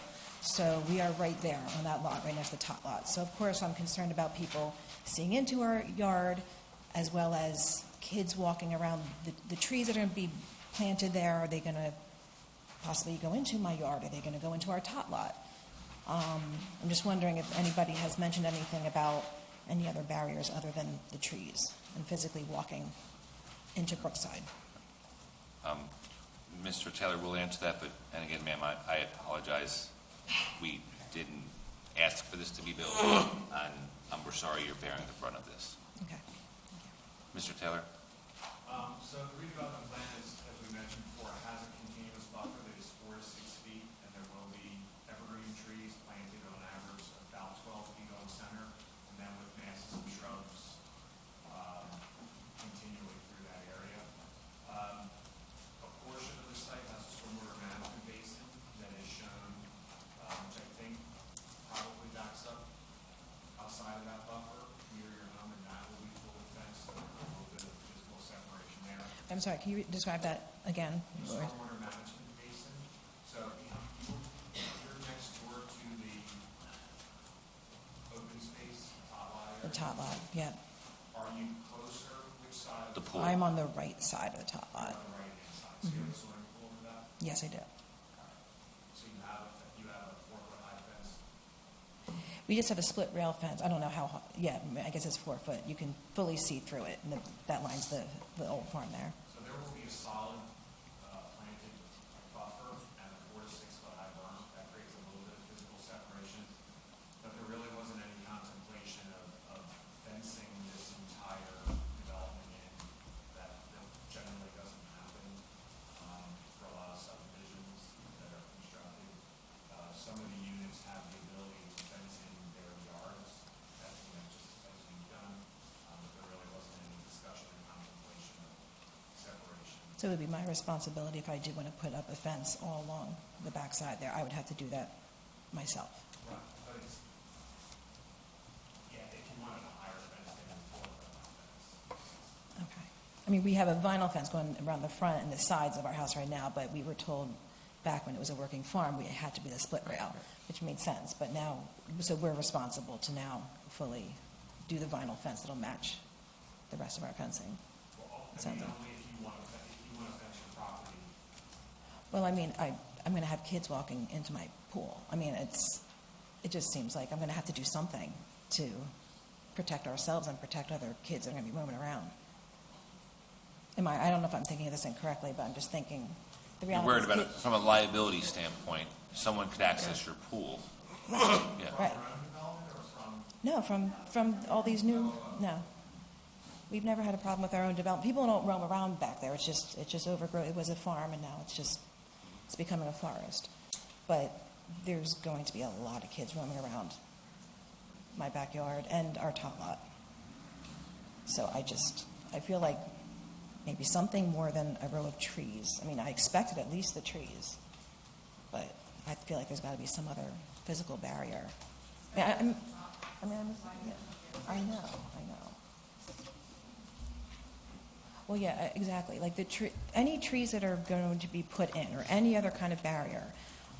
Is it correct that the homeowner association in that new development will be responsible? I mean, it's not Brookside. I mean, Yeah, it's part of the common space of the HOA. okay. But Mr. Taylor, am I correct that the developer has some sort of escrow to ensure that the vegetation stays? So the redevelopment plan requires that all buffer trees will be bonded, covered under a performance bond, and then under a 2-year maintenance bond to ensure the establishment of those.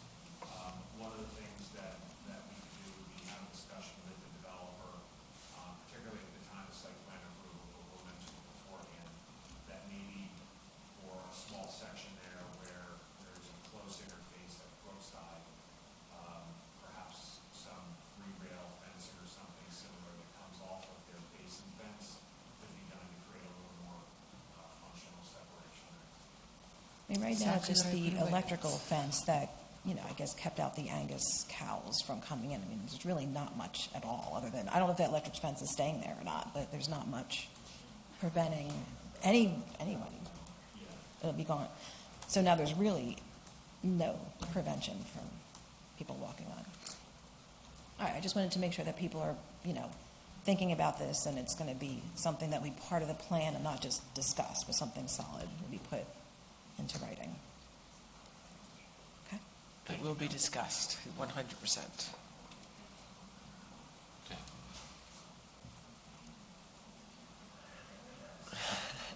I saw a hand go up.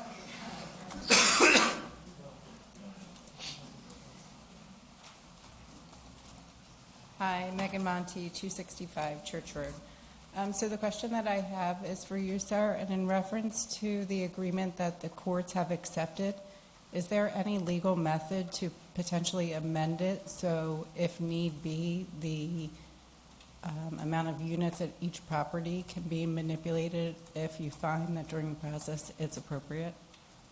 The settlement agreement is a court order and a consent order that would require reopening the litigation with Fair Share Housing Center. It's not possible? Sorry.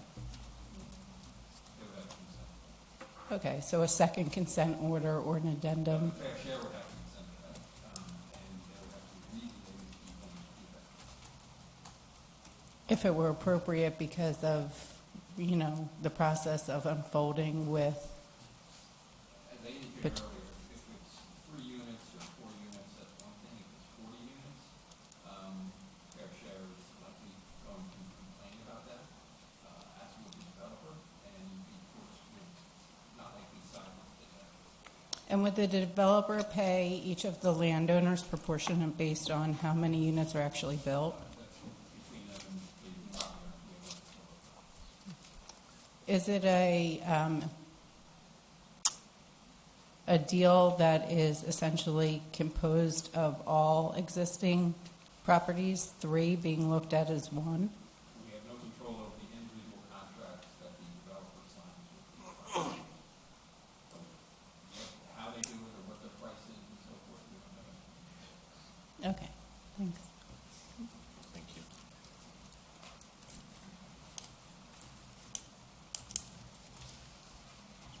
I'm going to hand something because I want it in the record. And I'm going to hand one to each one. I'm sorry, did ma'am. communicate. I know your name. Oh, Mary Ann Holly, I'm so sorry. The later it gets, the tired I get. So I do want to send it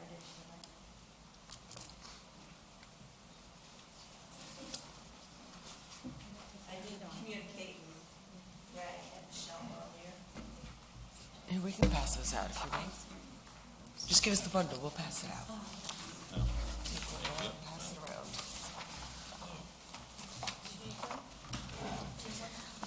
I want to take the time to formally thank Ray Cox and Michelle Voorhees for attending and helping me with a meeting that was held at the Heritage Clubhouse on the extension of the 65 affordable single-family homes.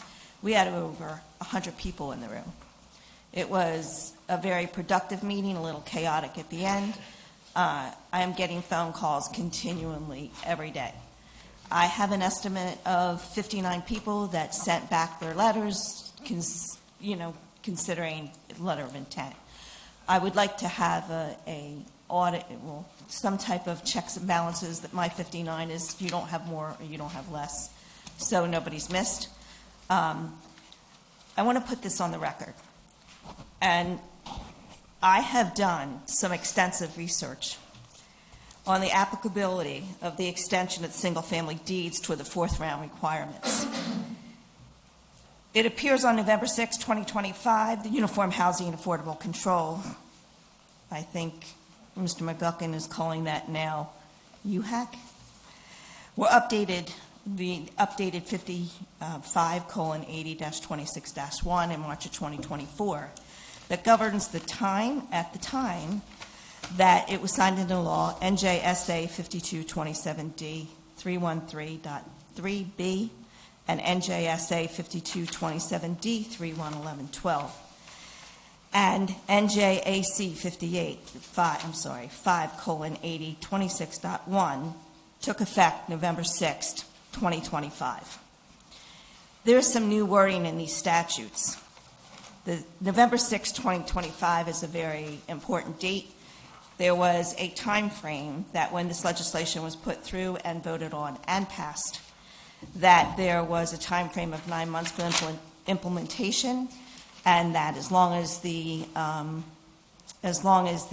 affordable controls were updated, and they were, that new wording would be added. So, under the 313.3B, for housing units which affordability controls are extended for a new term of affordability, a 30-year minimum deed restriction shall be required, provided that the minimum extended term may be no less than 20 years, and so long as the original and extended terms together equal 60. Now, the focus of this legislation is on the duration and the permanence of the affordability stock. Further, a municipality shall be eligible to receive the credits for all preserved units pursuant to this subsection, so long as the original and extended term total at least 60 years, and this credit may be obtained at the time of preservation. Those words are very important.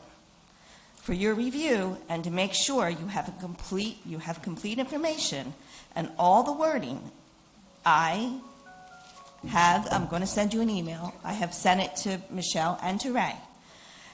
The 313.B is a law. The 311K is a law. The 5:80-26.1 are regulations. The 5:80-26-1 was updated and took effect November 6, 2025. In the new statutes and the updated regulations, there is nothing that requires a deed restriction to expire before a certain year, be near expiration, and before 2035.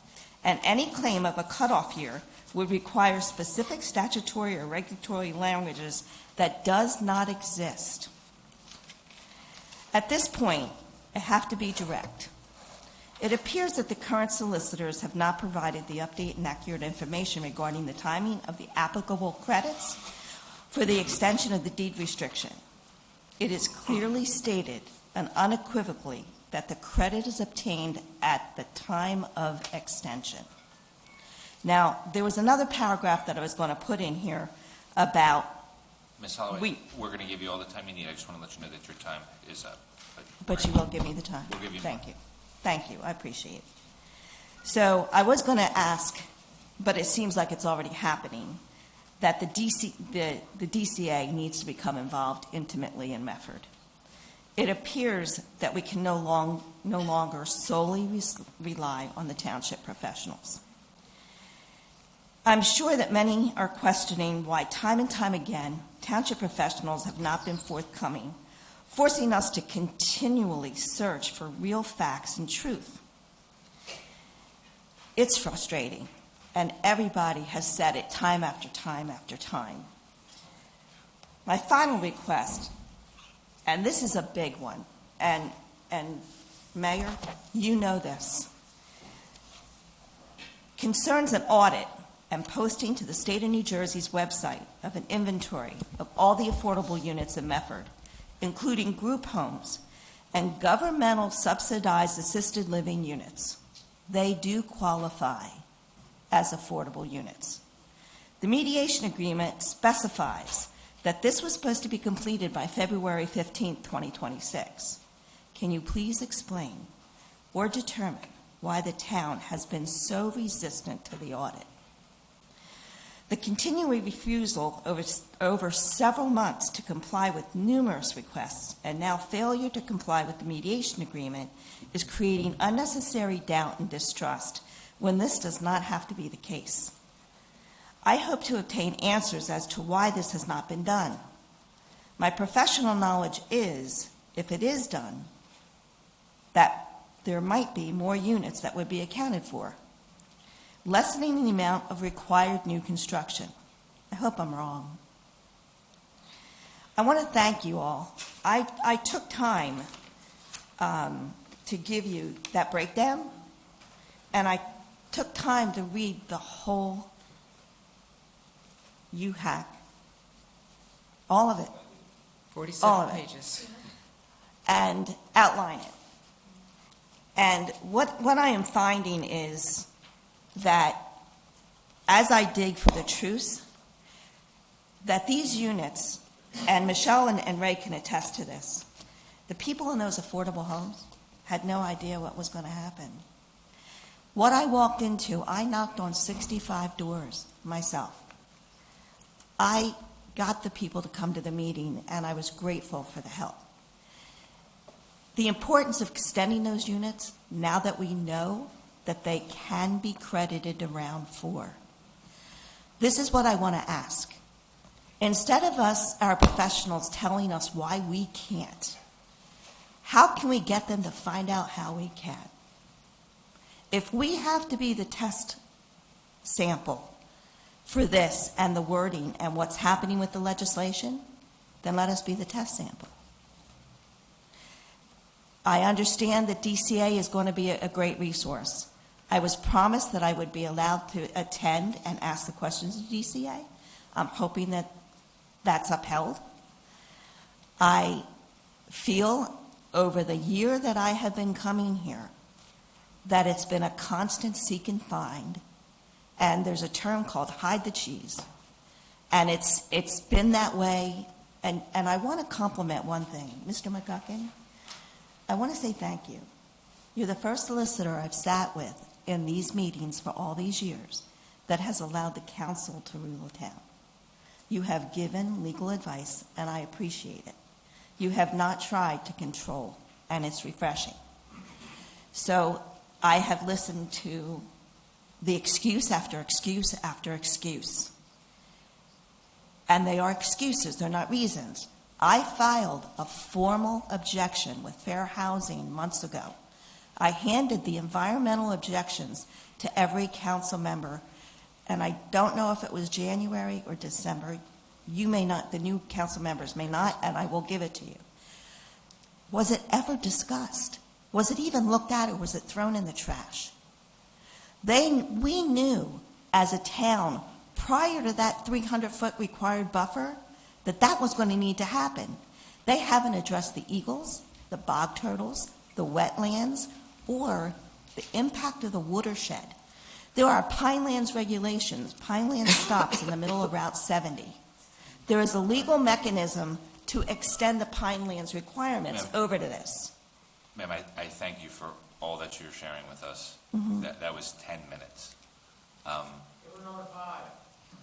Thank you, Brian. Well, it just seems I'm the only, I it can't just do that. seems that I'm the only one that's ever stopped. And I'm Ma'am, going to you- say you that were with all given- honesty. You were given 5 extra minutes. I get it, but you understand what I'm saying.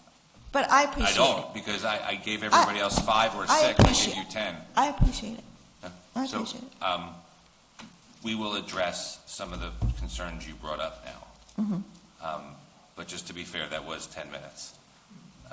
Mr. McGuckin, would you like to? First, thank you. Very comprehensive review of the matter. Administrative regulations are interpreted by the agency that creates them. In this case, that's the Department of Community Affairs. Correct. Department of Community Affairs, about 10 days ago, came out with a model ordinance and addressed this specific issue on utilization of past credits and deed restrictions. And they said that you can only use it in the last year of the current round before they're going to expire. So our earliest expiration of affordable housing units is 2036 or 37? The earliest we can do that to utilize them would be in 2036, or perhaps 2035, depending on exactly when they're going to expire.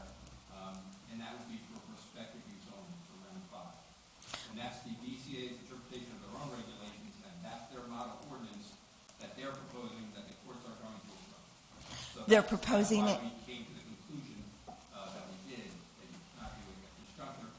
If the council wants to be the test case and wants to litigate the matter, that's certainly up to them. Hey, ma'am, if I may, I'm just going to, because we did give you time, I'm just going to let the professionals and council go. Mr. Cox, would you like to go? Yeah, Ms. Holloway, after we met with the Heritage residents, back on February 19th, I spoke with Heather Mahaly directly at DCA as a follow-up to the conversation about the deed restrictions. During that conversation with Ms. Mahaly, that's when she advised that deeds that were set to expire by 2035, that if we were to extend them, they then could be counted in round 4. However, any deeds that we extended beyond 2035, if they had not extended before 2035, we could not count them until the next round. I just handed you it in writing. I'm just saying that back on February 19th, when I spoke to DCA directly. I would totally believe you, Ray. What I am saying is, and I think Mr. McGuckin's going to agree, the law's the law. The written word is black and white. Unfortunately, I can't agree because DCA interprets their regulations, and that's the law on interpreting an administrative regulation. They have interpreted it, as Councilman indicated, we told him, and they've also interpreted it by establishing a model ordinance that has been sent to every town to addressing this issue. So DCA has in fact made their determination. They are the entity that interprets their own regulations, and they are the entity that the courts will look to interpret the regulations. So while I understand the statutory, the enabling statute and so forth, for administrative regulation, the department that writes the regulation determines what they need, and that's what the courts will look May I ask respectfully, what takes precedent, the statute or the regulation? for. The regulation in this case. Why in this Statute case? allows them to create the regulations, they then create their own regulations, and that's the law. I am gonna stop. I'm just going to, Mr. Knoll, did you have anything? Just want to point out to Ms. Holloway, the 3 sites are not in Farmlands. No, but, and I don't want to go, I don't want to digress. And so- I don't want to digress. And- There's, I don't want to digress. It's Okay. going to take too long. Okay. That'll be for the next meeting. It doesn't have to be done right now. I will firmly state that I am going to pursue the knowledge, the statutes. I have been told so many things that aren't true, that I don't know that I can take anything as truth unless I just don't know. Ma'am, we understand and respect that. We here as the governing body and our professionals hope to give you accurate information every time we speak to you, and no one is trying to pass misinformation on to you. We're doing everything we can to satisfy this obligation, and we have to go with the advice and guidance of our professionals, the people we speak to from DCA, and everything that we know to be true. We would not want, why would, we would do anything in our power to extend those 65 deeds if it had an impact today. But we've done the research, the subcommittee's done the research. I'm going to ask again. And I'm sorry, if I may, we've given you ample time. I do want to go back to something you said. The work that Mr. Taylor's done and his firm have done with the constraints that they've been given is extraordinary. And I commend you, sir, and your team for what you've done. And I'm very sorry, ma'am, in the back, all the residents of Brookside, no one wants to do this to you. We know the impact it's going to have. It's unimaginable for us. But, sir, I thank you again for the work you've done. And, ma'am, we've given you ample time. I'm not I'm precedent. going to have to ask for the next person. I'm not precedent. I'm just saying, Mr. McGuckin will do what you direct.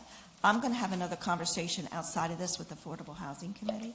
We and encourage then you we'll to do let that. it go. Thank you. Thank you. Yes, sir.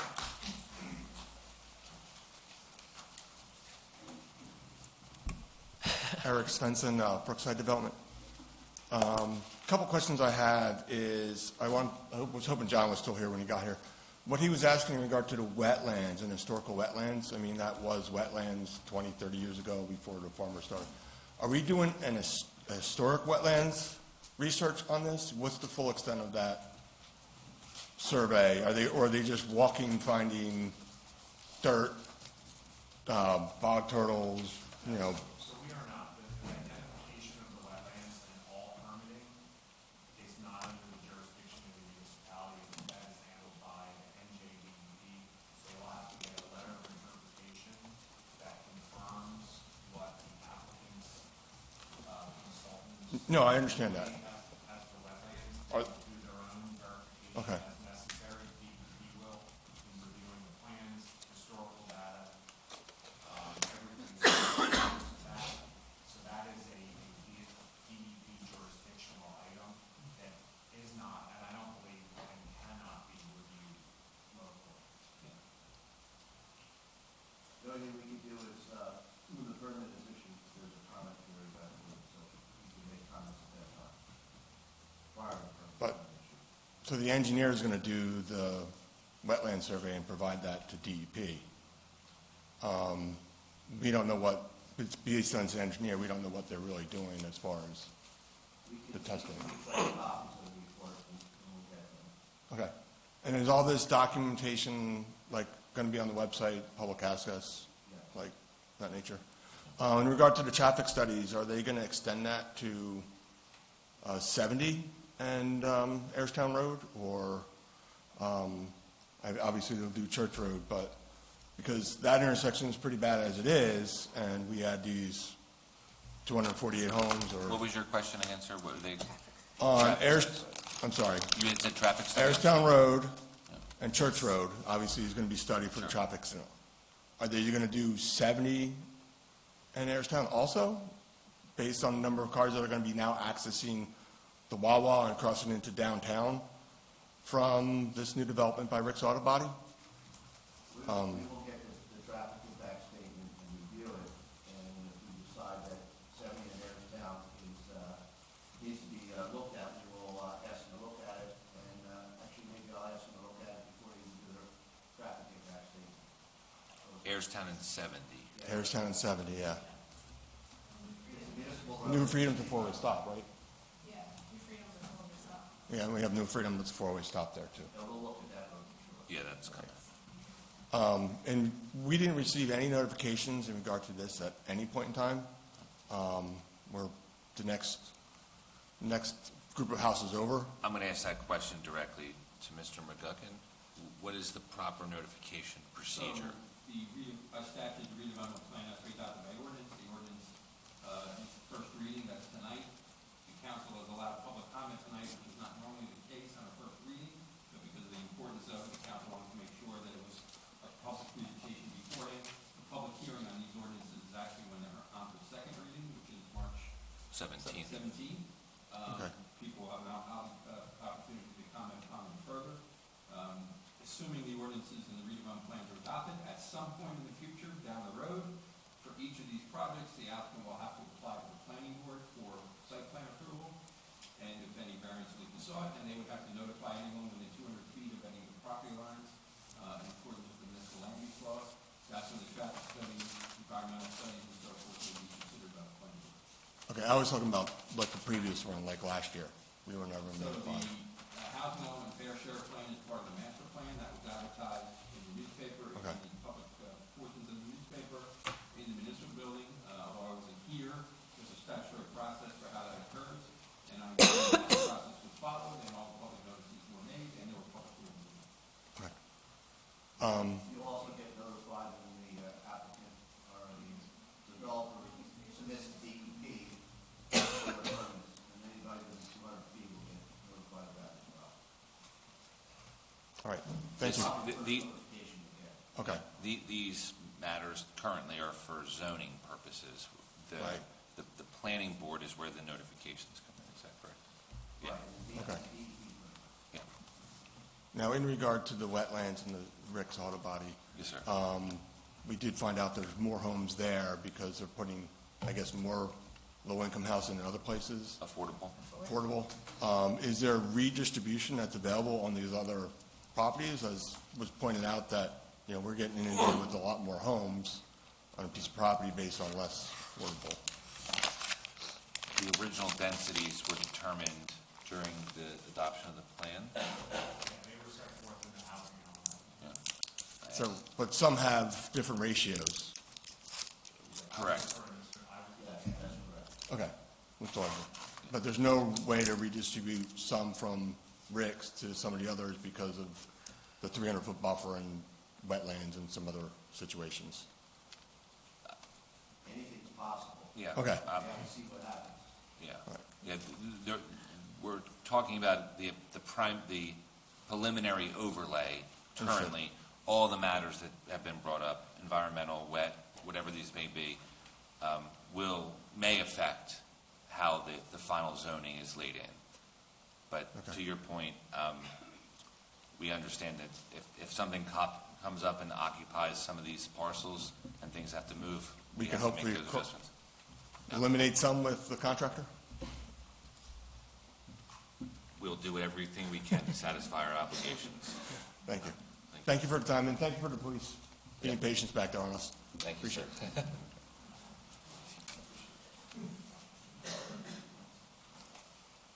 Would anyone else like to speak to the ordinances on the table today? No? Okay. Seeing none, motion to close the special public comment section. So moved. Seconds. All in favor? Aye. All right. Mr. Taylor, Mr. Knoll, Mr. McGuckin, and Mr. Varga, I want to thank you for being here and partaking in that comment section and the presentation. I think that was very helpful for the public. Thank you. At this time, I would like to entertain a motion for ordinance 2026-6. I move that council introduce on first reading ordinance 2026-6, adopting a redevelopment plan for the non-condemnation redevelopment area consisting of Block 803, lots 6.1 and 6.2. Thank you. This ordinance allows for the redevelopment plan for the site known as Parkview at Kirby's Mill to be named Reserve at Iron Bridge. Does anyone on council have any comments to this ordinance? Mayor, is this for Kirby's Mill or is this I for apologize. Rick's? I'm sorry. I might have wrote it wrong. Mr. Taylor, this is for Rick's. I apologize. You're correct, sir. Thank you. My notes got a little messed up there. Just to clarify the record, ordinance 2026-6 is in reference to Rick's Auto Body site. Any additional comments or questions on this ordinance? No? So I have a motion. May I have a second? Second. Okay, Ms. Wicker, roll call. Ms. Santor? Mr. Cox? Yes. Ms. Milch? Aye. Deputy Mayor Voorhees? Aye. Mayor Sisson? Aye. Okay. The public hearing for this ordinance will be on March 17th. Next, we have, I'd like to entertain a motion for ordinance 2026-7. I move that council introduce on first reading ordinance 2026-7, adopting a redevelopment plan for the non-condemnation redevelopment area consisting of Block 302, lots 14, 26, 27, and 49. Thank you.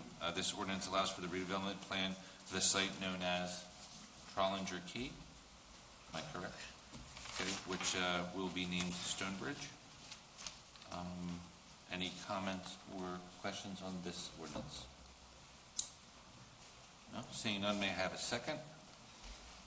Second. Second. Ms. Wicker, roll call, please. Ms. Santor? Yes. Mr. Cox? Yes. Ms. Mill? Aye. Deputy Mayor Voorhees? Aye. Mayor Souza? Aye. The public hearing for this will also be on March 17th. And everybody left. Would someone like to make a motion on ordinance 2026-8? Yes. I move that council introduce on first reading ordinance 2026-8, adopting a redevelopment plan for the non-condemnation redevelopment area consisting of Block 302, lots 28.02 and 39.03. Thank you. This ordinance allows for the redevelopment plan for the site known as Stall Camp EFS to be named Landings at Kirby's Mill. Is that correct? Okay. Does anyone have any comments or questions on this ordinance? No? Seeing none, may I have a second? Second. Ms. Santor? Yes. Mr. Cox? Yes. Ms. Mill? Aye. Deputy Mayor Voorhees? Aye. Mayor Souza? Aye. Thank you. The public hearing for this will also be March 17th. Now we have our consent agenda resolutions. I'm trying to read this. I highlighted it. Resolution 50, 2026, authorizing a shared service agreement between the Township of Medford and the County of Burlington for installation of a flashing beacon on Taunton Boulevard. Resolution 64, 2026, authorizing refund of 2026 tax overpayments. Resolution 65, 2026, closing out 2025 Burlington County Municipal Park Development Program grants for field lighting improvements of Hartford Crossing Park. Resolution 66, 2026, projecting sole bid received for a public vehicle safety repairs and maintenance. Resolution 67, 2026, authorizing the award of contract to Northeast Electrical Services for the electrical maintenance of the Medford Township Public Works and Utility. Resolution 68, 2026, authorizing the award of contract to Municipal Maintenance Company for the general maintenance, mechanical maintenance of the Medford Township Water and Sewer Utilities. Resolution 69, 2026, amending the 2026 temporary budget. And Resolution 70, 2026, requesting assistance and cooperation with the County of Burlington and the New Jersey State Department of Transportation as the Taunton Boulevard, County Road 623. Any? Yes, sir. Just two comments on the first ordinance about the flashing beacon. Yeah, 50. I did talk to the county traffic engineer a couple days ago. They're all set. They're ready to go on that. Great. So I'll just confirm that this resolution is passed and get everything set up. The last resolution, I talked to the county engineer and told him we were going to submit for the truck weight restrictions, and he said, put everything together. So he was going to do it, send it out to the state. Phenomenal. Thank Thank you you very so much much. for that work, sir. Are there any questions or comments from council in regards to these consent agenda resolutions? Mr. Mayor, if I may, resolutions 67 and 68. Mr. Hornick, was there an amount not to exceed for both of those resolutions? I don't have the resolutions up, but I thought we put the amount up to a certain level. Most of the money for these two resolutions will be from the utility enterprise fund, not the general fund. And a little bit of the public works needs department, not speaking into the microphone. So, most of the funding for 67 and 68 will come out of the utilities enterprise fund, not the general fund, except for whatever electrical services the public works division may need. Great, thank you. Each of the resolutions indicates the up to And can we just make sure, going forward, can we include that amount in the title of the resolutions? Great call on that. Okay. Any other questions or comments on these consent agenda resolutions? No? Okay. I'll entertain a motion. I'll make that motion. Second. Second. All right. Ms. Wicker, roll call. Ms. Santor? Yes. Mr. Cox? Yes. Ms. Hill? Aye. Deputy Mayor Warnes? Aye. Mayor Silver? Aye. Okay. I had something written down about thanking Mr. Nola and the partnership with the county. Sir, I can't talk about this. This has been an ongoing challenge for the residents, and as some of them mentioned, not just Taunton Boulevard residents, but all residents of Medford. So the work you're doing is important. Thank you. So now we have our executive session resolution ES 0303-2026 contract negotiations. Would someone like to make a motion? So moved. Second. Is that an all in favor? All in Aye. favor? Aye. All right, so we'll be about, As quickly as Labor Council can get us through. There'll be no formal action no taken. formal action will be taken. All right, I'm reconvening the open portion of the public meeting. We just addressed the items on the executive session. No action was taken. Motion to adjourn. Motion to adjourn. All in favor? Aye. All right, thank you.